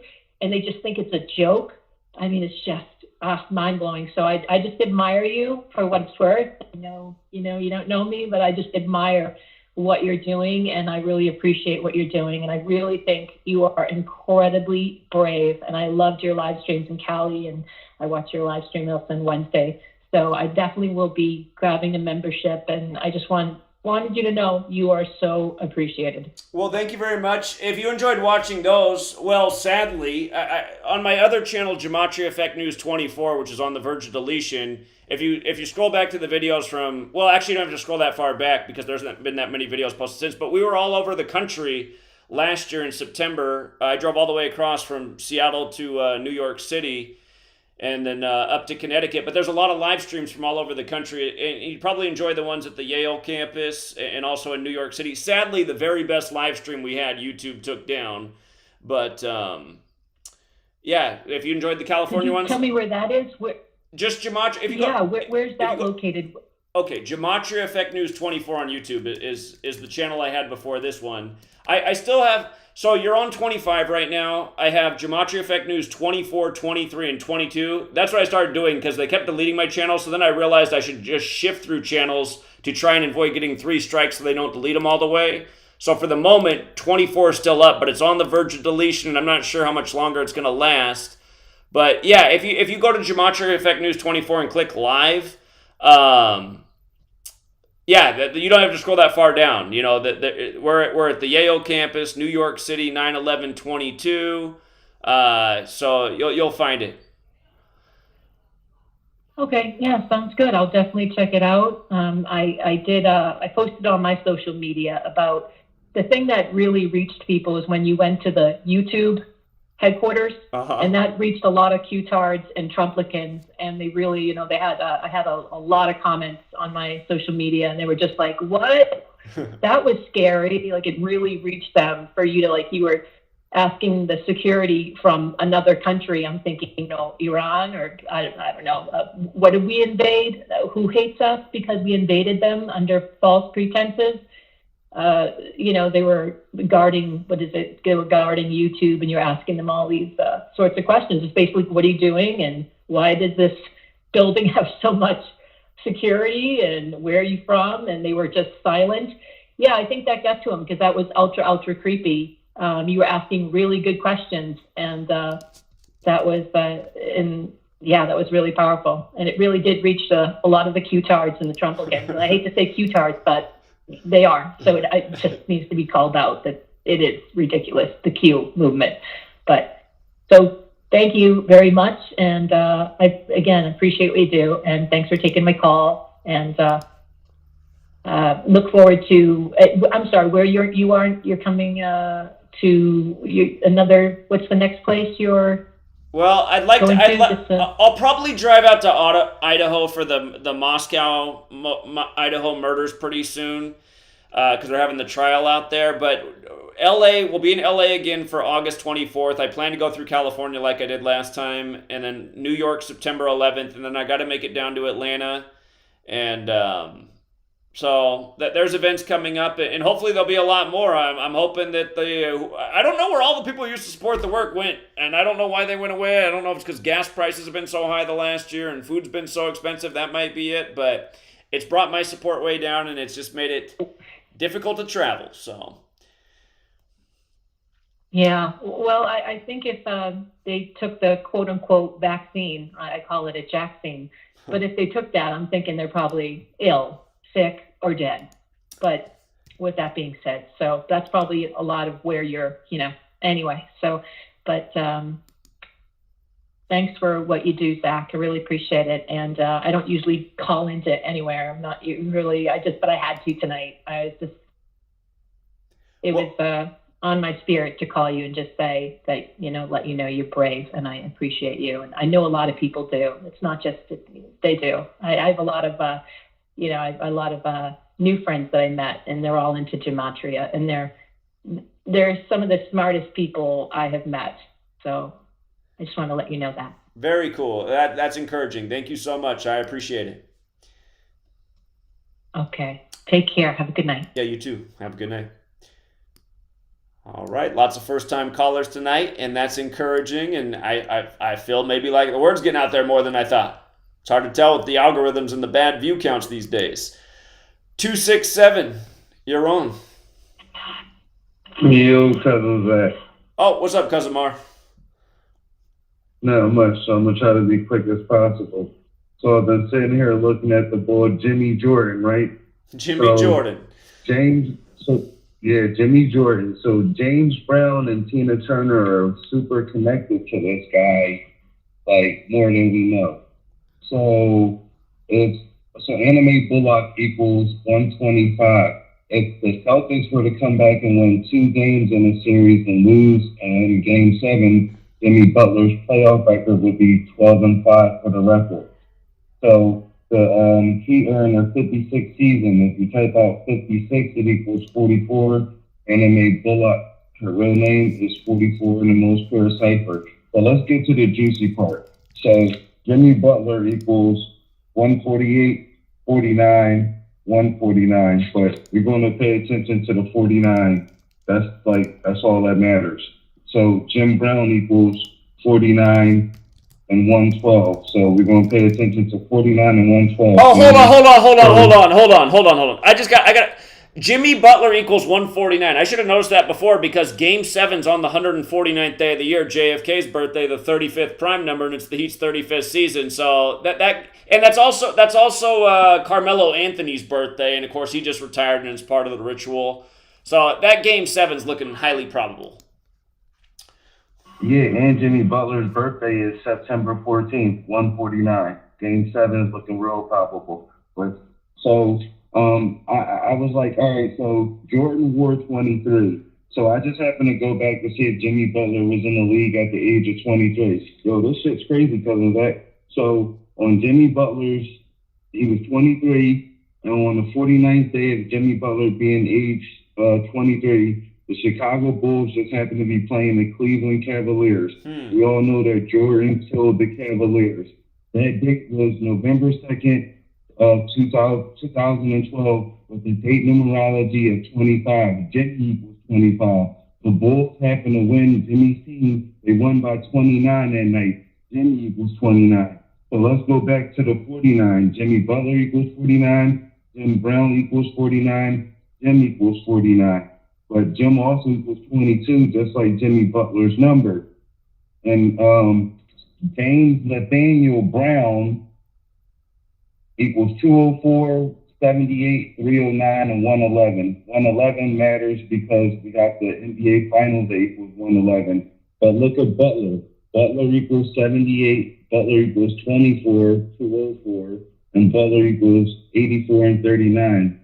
James Nathaniel Brown 309, which is like, yo, this is crazy. Turner equals 39 also because of that.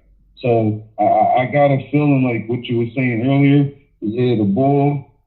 I think the Heat will win in Game 7, and there's going to be, I kind of think that they're going to let Jimmy Butler, like you said, if he wins the NBA Finals, he'll have those 52 wins like Jordan.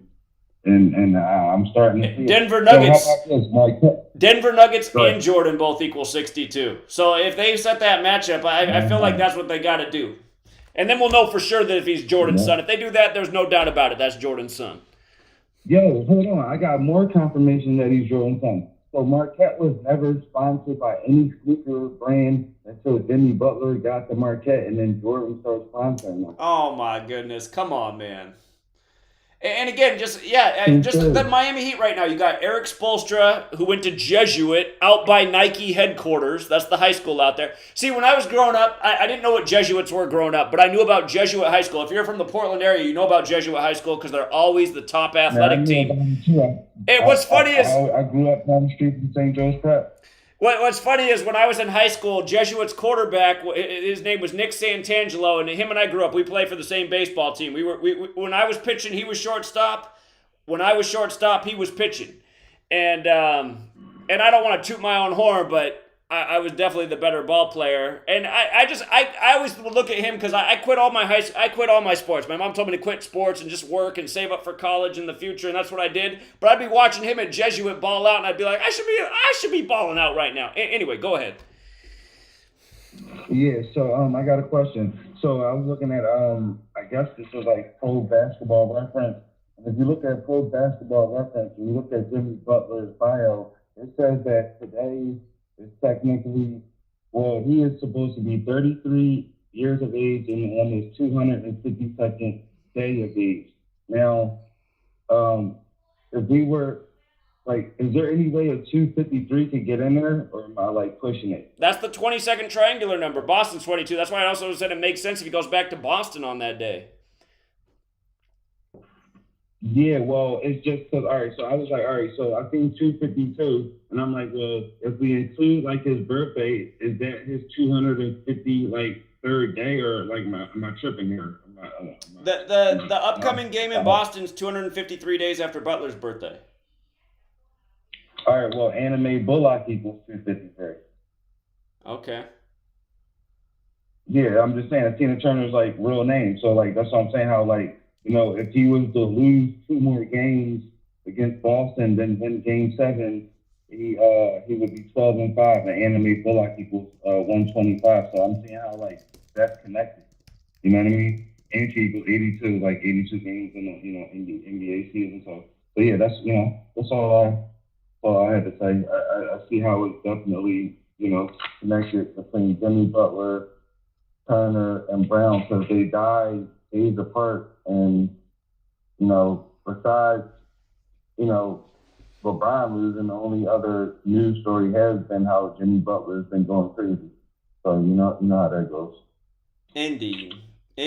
Well, yeah, really great research. Appreciate it, Cousin Mar. All right, thank you, Cousin Matt. All right, have a good night. All right, you too, appreciate it. Thank you. He was the man with all the height in our group last year in New York. He played a lot of basketball in his heyday. Let's go out to 954. What's up, 954? Oh, damn, I get answered immediately? That's crazy. No one in line, huh? Well, what was amazing is there was somebody who was the very next caller, and I was about to go to them, and they hung up, and then you're on. So, your lucky day. So, yeah, a little decode here. Let's see here. So, yeah, so Ron DeSantis, this is only important to me, I guess, because it's not even important, but I live in Florida, so I just found it funny.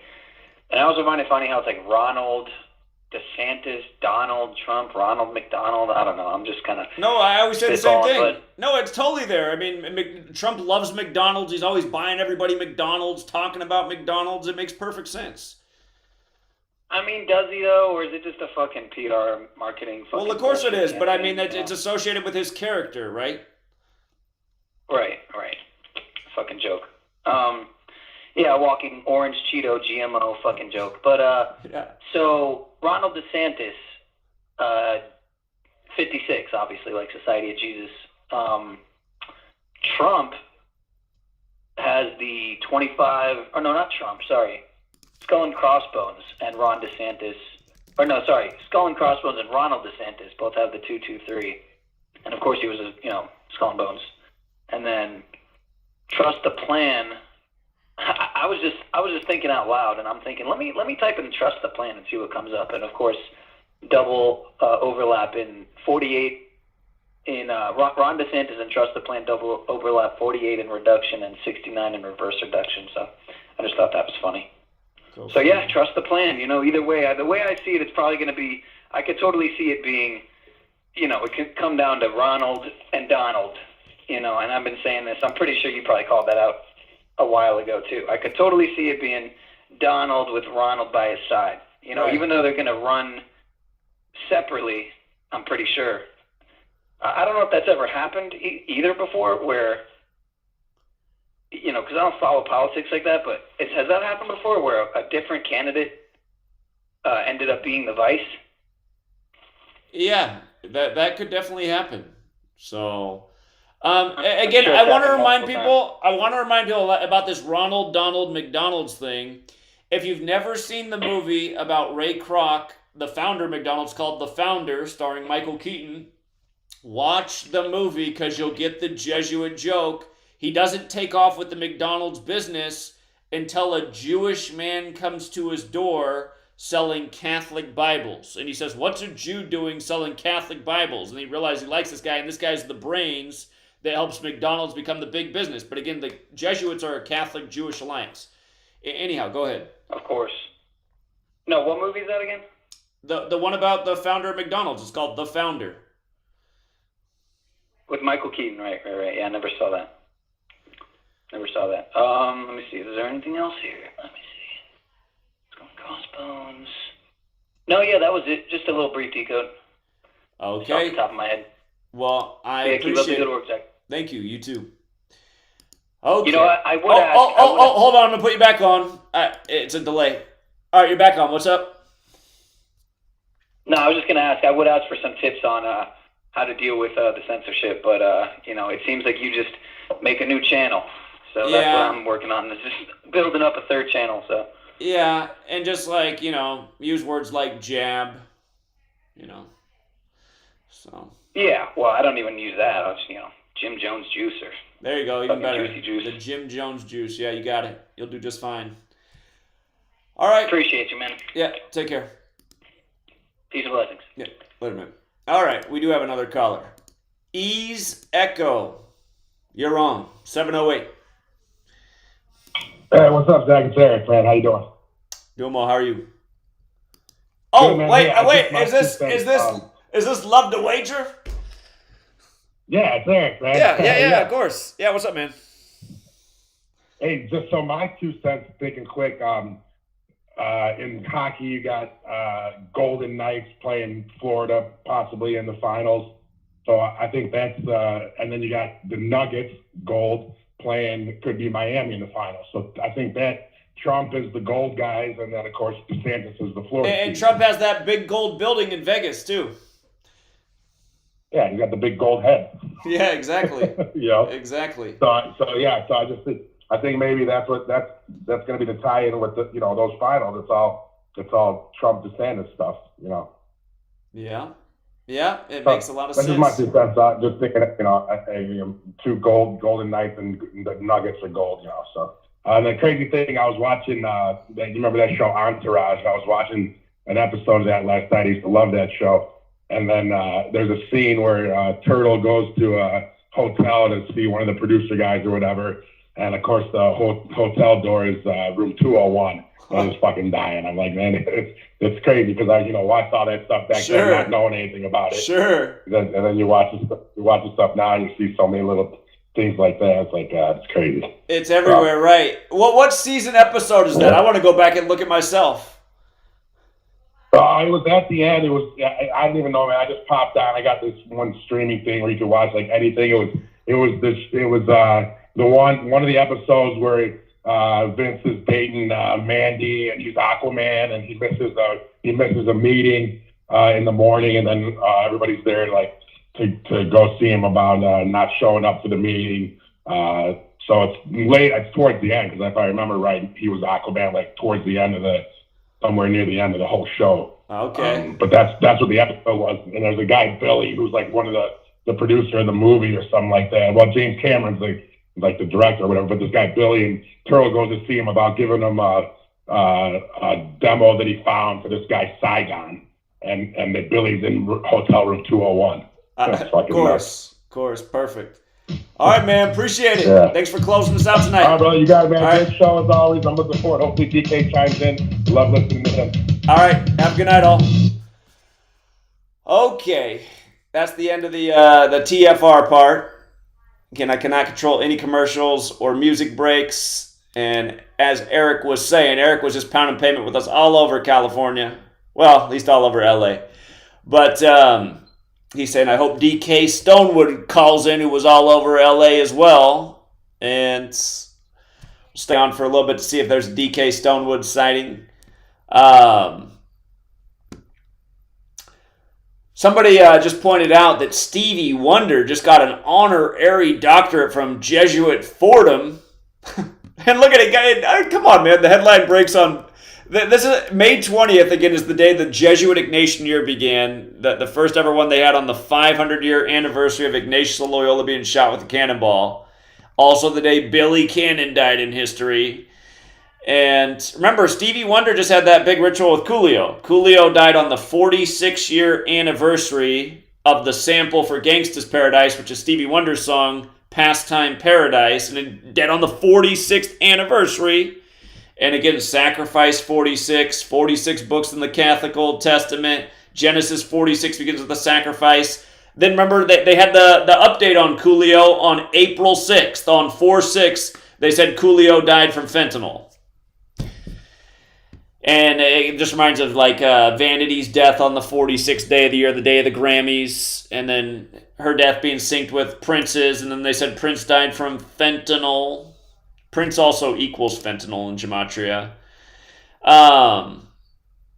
So they said from Motown to the Rock and Roll Hall of Fame and now Fordham University, music icon Stevie Wonder was awarded an honorary doctorate of humane letters at Fordham University's 178th commencement on Saturday during a ceremony where he also addressed the graduating class.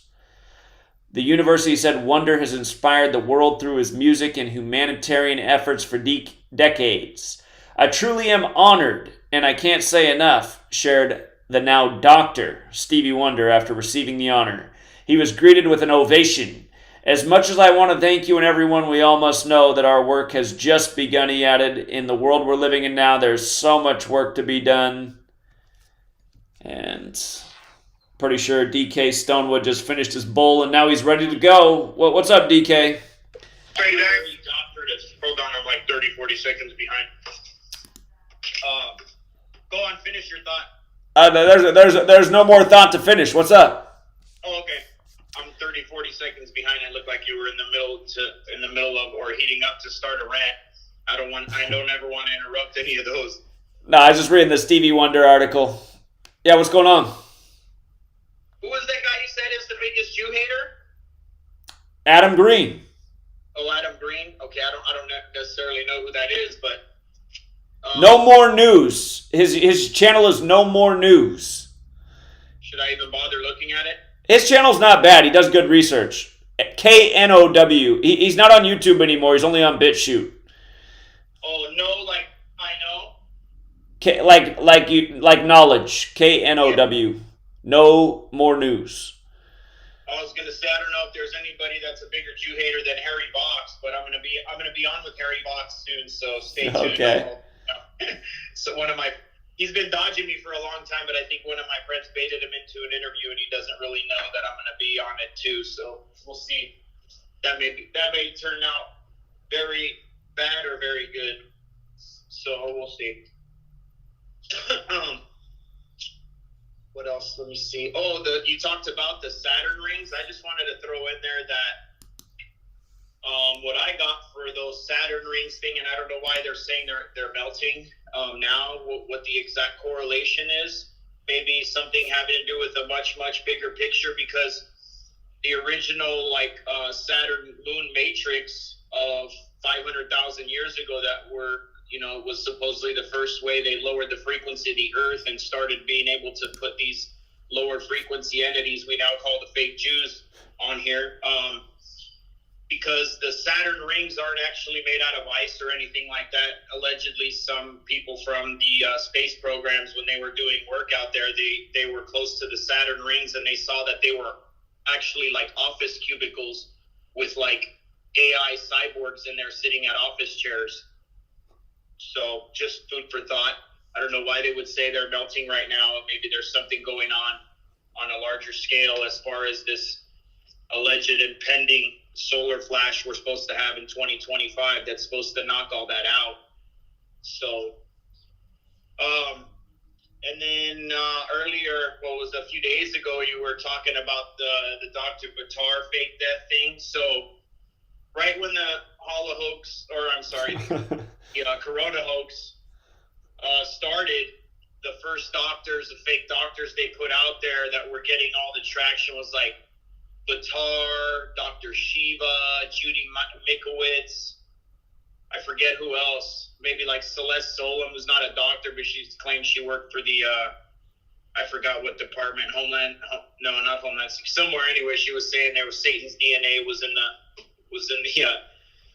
the vaccine, and later they came out with the snake venom bullshit. And anyway, but we were calling all these out. I actually did a few shows even with like Fullerton and Former back then, where we were just kind of calling out a bunch of these names. So I forgot about most of them already. till just kind of recently, and then like all the other, I think they came out a little bit later, like Dr. Malone, and these first ones that were launched.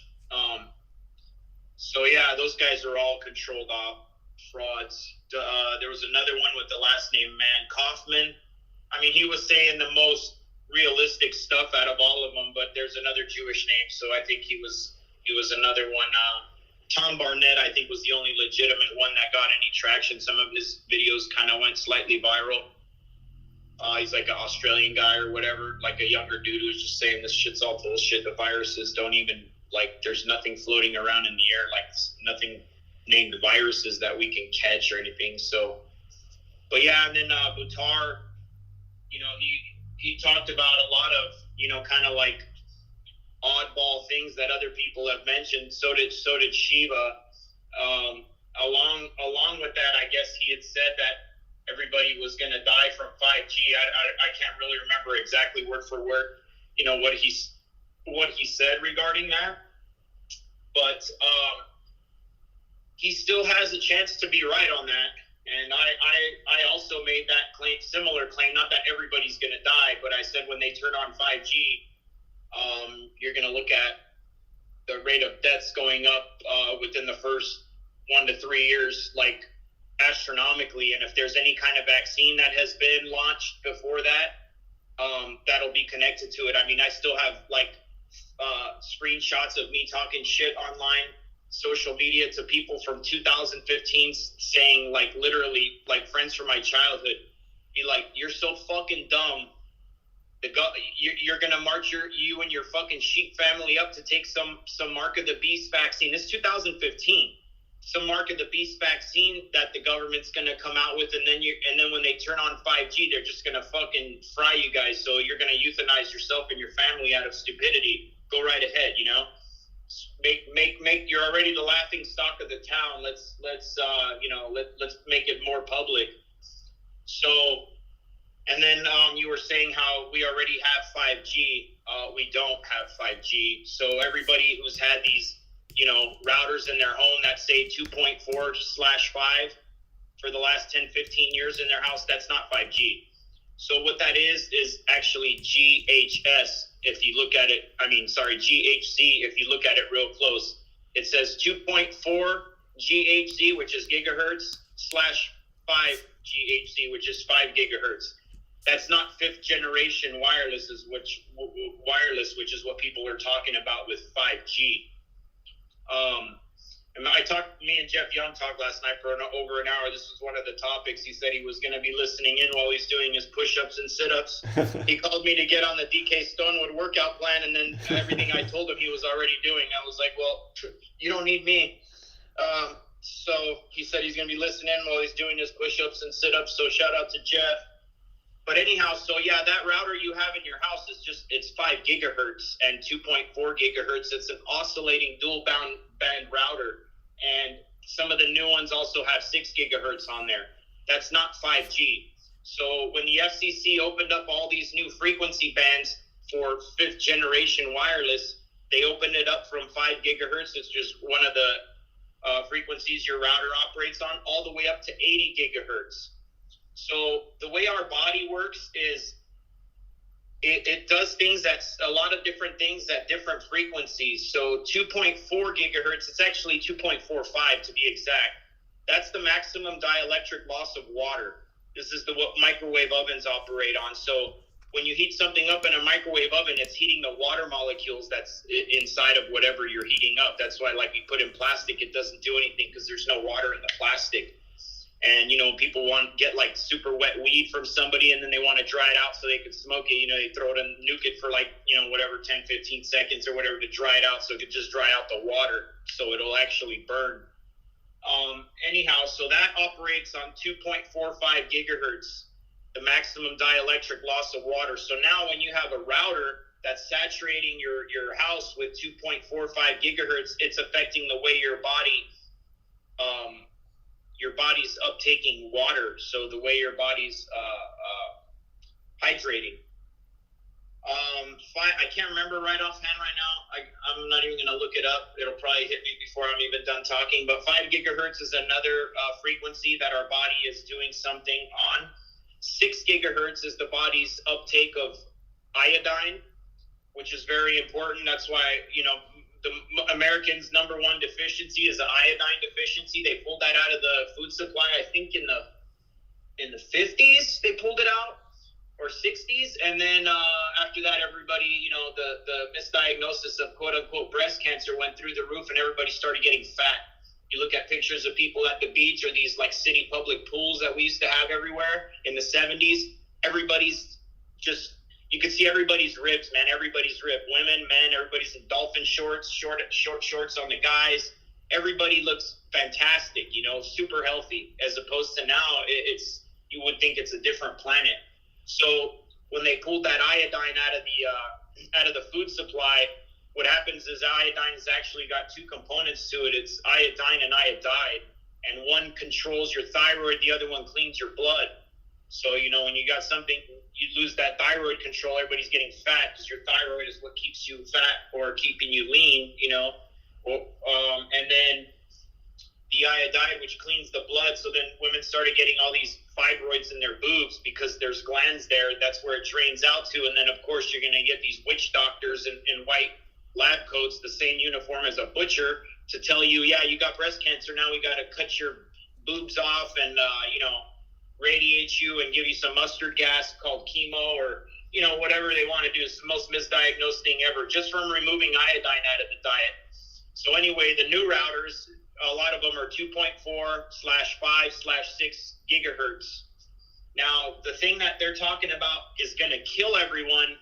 The big scary one is the 60 gigahertz, because that's the way your body uptakes oxygen. So they can literally basically just suffocate you on the spot if they wanted to, which would be like a beamforming technology.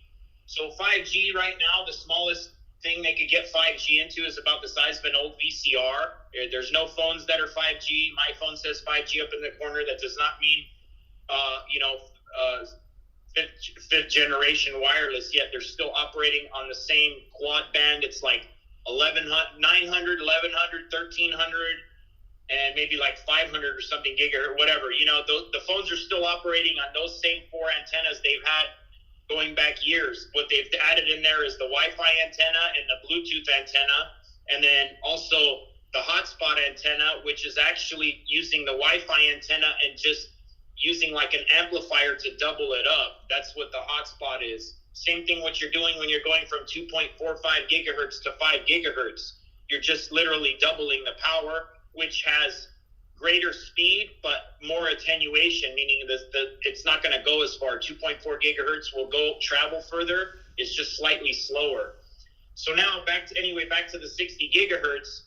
When they showed us, like when the coronavirus first started, and they showed those people in China where they were just dropping in the street right there, everybody's like, oh, see, they turned on 5G. They turned on 5G because, theoretically, that's what would happen if they turned on 5G in a public setting somewhere. The thing is, it only travels about 100 feet, so they would have to have it on every light pole, like they showed us in the movie They Live. Remember, everybody's mind was being controlled by something on the light pole.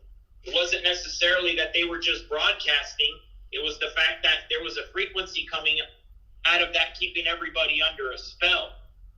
So they don't have 5G. They have 5G in some certain spaces, like let's just say in New York, somewhere in downtown Manhattan right there, they may have a little section where 5G set up, but 5G is not through the neighborhoods or anything like that. It's in government buildings. Hospitals have 5G inside. Some of their equipment is wirelessly talking to each other. Some of those like really expensive, fancy diagnostic equipment they use to diagnose you with some fake shit so they can kill you to death with their pharmaceuticals. Some of that stuff is running on some of the 5G open, the new frequency bands that have been opened up by the FCC. So allegedly there's graphene oxide and other stuff inside of the vaccine, which is basically liquid metal particles. So they've already proven, back in the, early 1900s that radionics affects metals. So are they going to be able to affect those nanoparticleized metals in people's body with 5G when they do launch it? Most likely, yes. Is there some type of self-organizing thing they put inside of people that is actually building like a network inside of them right now out of this, graphene oxide and such? Very possibly. I can't prove it. I don't have an electron microscope and, to go get vaccines and look at what's in them and stuff like that. So, I can't say for sure, but is all that possible? I got to say, yes, it is. They've been showing us that about this stuff in movies for a long time. So now the reason why everybody's so afraid of the 60 gigahertz is because, so the way your body oxygenates is through the hemoglobin. In the middle of your hemoglobin, in the center, you have an 8-sided iron molecule. Iron is magnetic. So off of that 8-sided iron molecule, you have these like arms sticking out like the octopus, but they're spiraling around because it's spinning. So it would look like, when they show us like the Milky Way from a distance, how it looks like in the center something spinning and you have these spiral arms around it, like kind of following suit, spinning. So just how the Earth has an iron core and it spins, which is how the Earth breathes. That's what creates the Schumann resonance, is the magnetic iron core and the spin of the Earth. So as above, so below, we have iron at the core of the hemoglobin, which is spinning around, and it's oscillating at 60 gigahertz. And that's what it does. It spins through the blood like that, and it binds with the oxygen because the oxygen is spinning at that same speed.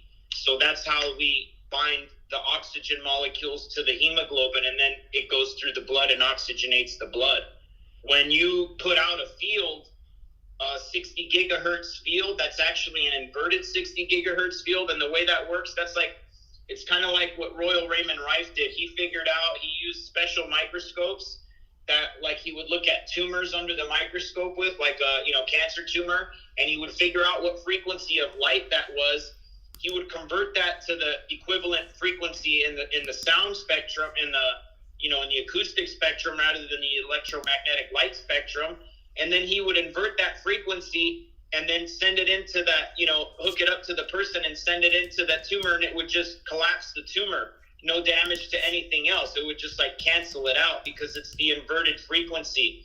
And so that's why people are afraid of the 60 gigahertz, because if they put you in an inverted 60 gigahertz field around you, it wouldn't even matter if you're sucking on like an oxygen. You would basically have to be sucking on an oxygen tank with a tube in your mouth in order to get oxygen that is available, that is bioavailable, because all the oxygen that'll be around you will be unbindable. So what happens is it affects the orbital spin properties of the valence electrons of the diatomic oxygen. Diatomic means two atoms.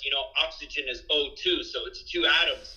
So it's affecting, they've lied to us about, this may be getting a little beyond people's, comprehension, because they don't really even understand, atomic structure. They're telling us atomic structures like, you got protons and neutrons, then you have this like nuclear membrane, which is how they claim they make the nuclear bomb. And so anyway, this nuclear membrane is keeping all that stuff inside, and then you have these electrons that are all spinning around, but around it in these electron fields, and it's mostly open space. If you really break it down, it's like 99.99% open space. So, then they do experiments and they figure out, okay, electron's not actually a particle, like the double slit experiment. They're realizing a thing can just like choose what it wants to do based on who's looking at it and the observer. So in reality, what these electrons really are is they're scalar tornadoes. It's a vortex field. It's a spinning electromagnetic field, which is a sound field, and they're what's keeping the protons and neutrons allegedly inside. So it's almost like it's like basically a bunch of spinning magnets that with magnetic fields are trapping everything inside. That's what electrons really are.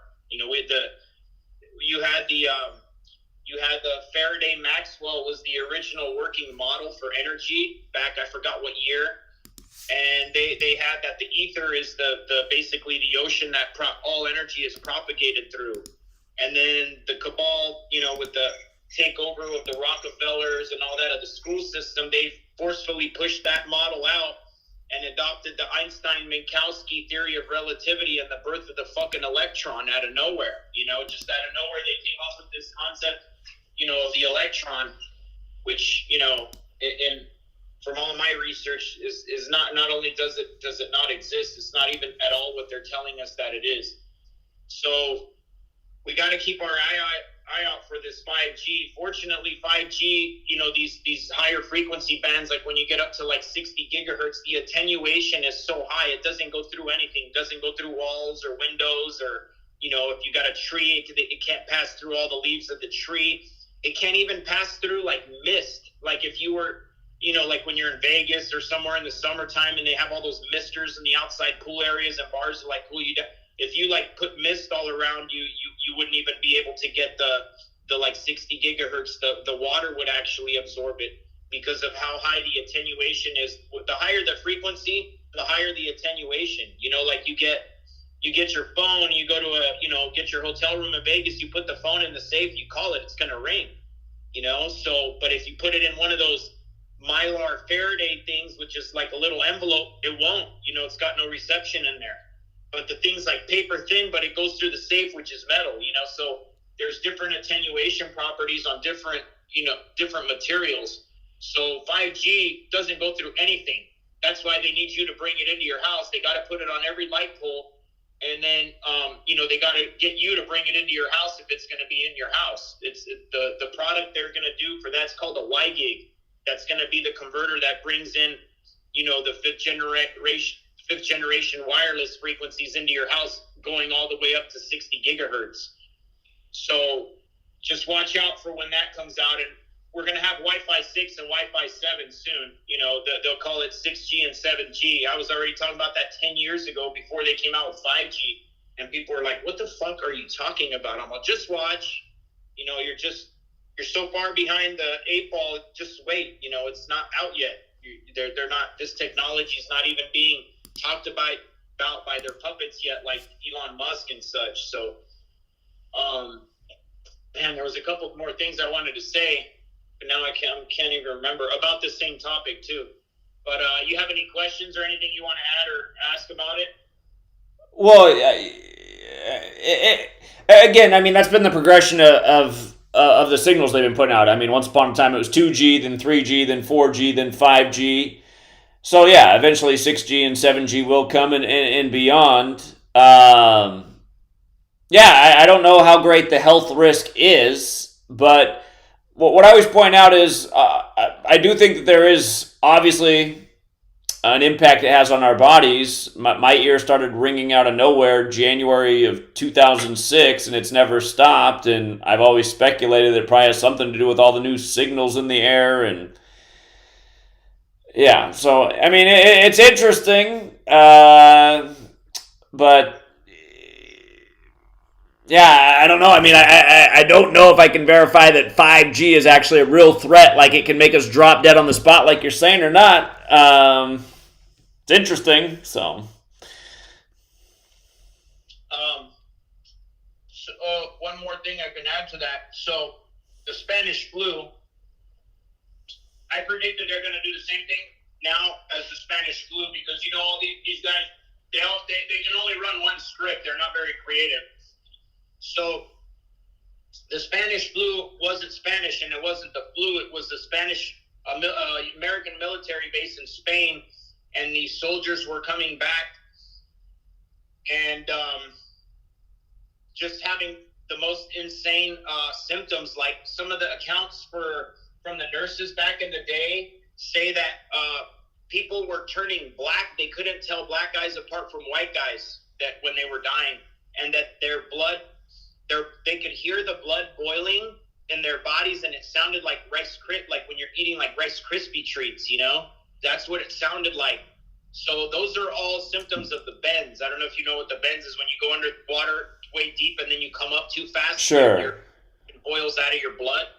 So we know that these military men were were vaccinated. You know, they probably loaded them up with some, you know, really heavy dose of, you know, metals in the vaccines. And then the ones that were getting these symptoms were the ones that were coming back on these, you know, metal ships and the metal trains.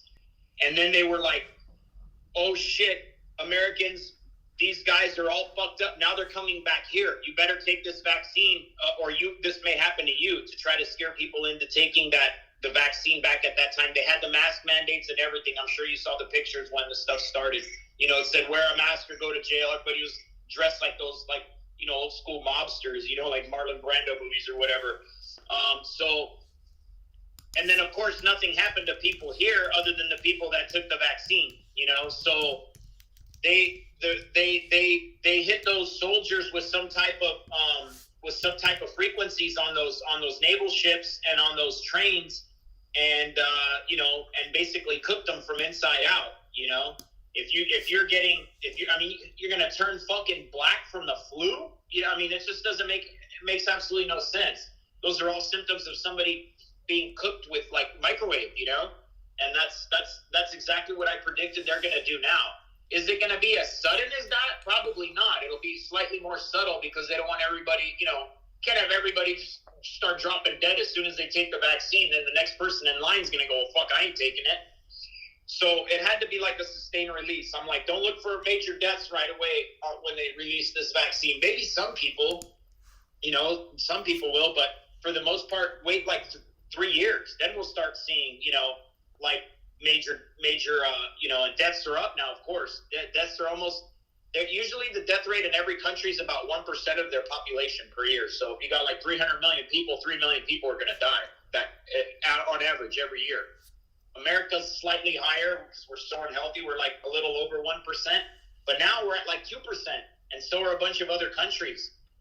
For the last year, for 2022, that's already been tabulated, they're up to like 1.8%, you know, and you wouldn't, okay, that's not like some huge rise, but it's doubled. The death rate is doubled since, you know, before the COVIDiocracy. So, and this is without any radionics change. You know, our phones are not any different. They're still operating on the same fucking quad bands from back when they were like, you know, pretty much when they still had the StarTAC flip phones. It was still quad band back then. I remember that was the big advertisement. They're like quad band phone. You know, it's got 4 different antennas is what that means. So when 5G is not for us. That's for them. That's what they need to monitor every single monetary transaction and everything. They need a system with that type of bandwidth real time to tabulate all that. That's what 5G is for. It's not for us. It's just to harm our health. And if we're stupid enough to bring it into our home through their, you know, so we could download a movie instead of in like 11 seconds to download the movie in 1 second and then take 2.5 hours to watch it, right? That's what they're going to tout. But so, yeah, they're going to replay the Spanish flu on us is what I said right when this first started. And I'm pretty sure that's still the case. Like everything's still lining up, you know, everything's still pointing in that direction as far as I see. Yeah. Well, very good information, DK. Appreciate it. What's up, Eric? I'll see you in 3 months to the day, right? Is that the 24th, Kobe Day? It is 3 months to the day, yeah. We got 3 months. So I'll see you in 3 months or sooner. All right, DK. Appreciate it, man. Huh? All right, where's Eric? Oh, there he is. He just came up in the chat for me just now. That's weird. No, I was just saying because he said it. I'm not even looking at the chat, but right at the end, right before I called in, he was on the phone and he said what's up to me. So I'm just shouting back out to him. Okay, yeah, he just responded. He says he'll be there. I haven't looked at the chat anything if anyone had any questions, so sorry. Yeah, no, people are just saying they appreciate the information. So. Okay. Alrighty. All right, man. Appreciate it. Okay, thanks for taking the call, and I'll talk to you soon. All right, later, DK. Bye-bye. By the way, just for one more Jesuit thing, HBO, totally Jesuit network, they are near wrapping up their show Succession. If you don't know what it's about a billionaire who owns the media, essentially Walt Disney, bunch of food companies. He pretty much like controls the world, this guy. And it's about his kids taking over the business. And near the end of the show, he dies. And this coming Sunday will be the very last episode of the show. But in last Sunday's episode, they had his funeral in Church of St. Ignatius Loyola with a big old IHS. Of course, that's the founder of the Jesuits. And just think about it. This guy's supposed to be the mogul. You know, he's like Walt Disney on steroids. But where does he get buried? He gets buried in the Jesuit church, or at least where the funeral service is. So, again, I mean, from entertainment to the news to supposedly what's reality, just that Jesuit, you know, fingerprint is right there at all times. So we'll leave it there for tonight, Truth Seeker. Thank you to the super chatters. Let me say thank you to the super chatters real quick, and then we'll wrap it up. I do appreciate the generosity. Minformational donated 2 times. Appreciate it, Minformational. JD Shaw NB made a donation. Thank you very much. Eloy Garcia with 1, 2, 3, 4, 5 donations. Thank you very much, Eloy. I appreciate that. John Mendoza chipped in again. Thank you again, John. And Snake Eater 75 chipped in as well with a big 20. Thank you very much, Snake Eater. And we'll use that towards the next August 24th Kobe Bryant Day trip. So, all right, we'll leave it there again. Shout out to Rob. Rob's where I crashed last year in the Cleveland area. Appreciate it, Rob. Thanks again, man. We'll leave it there. And shout out to Eric on the Cash App who just chipped in. And thank you to Sarah Sutherland who chipped in earlier as well. I do appreciate it. All right, you guys, have a good rest of your evening. And I'm sure we'll be back tomorrow. See what they got for us on 35 Thursday. And until next time.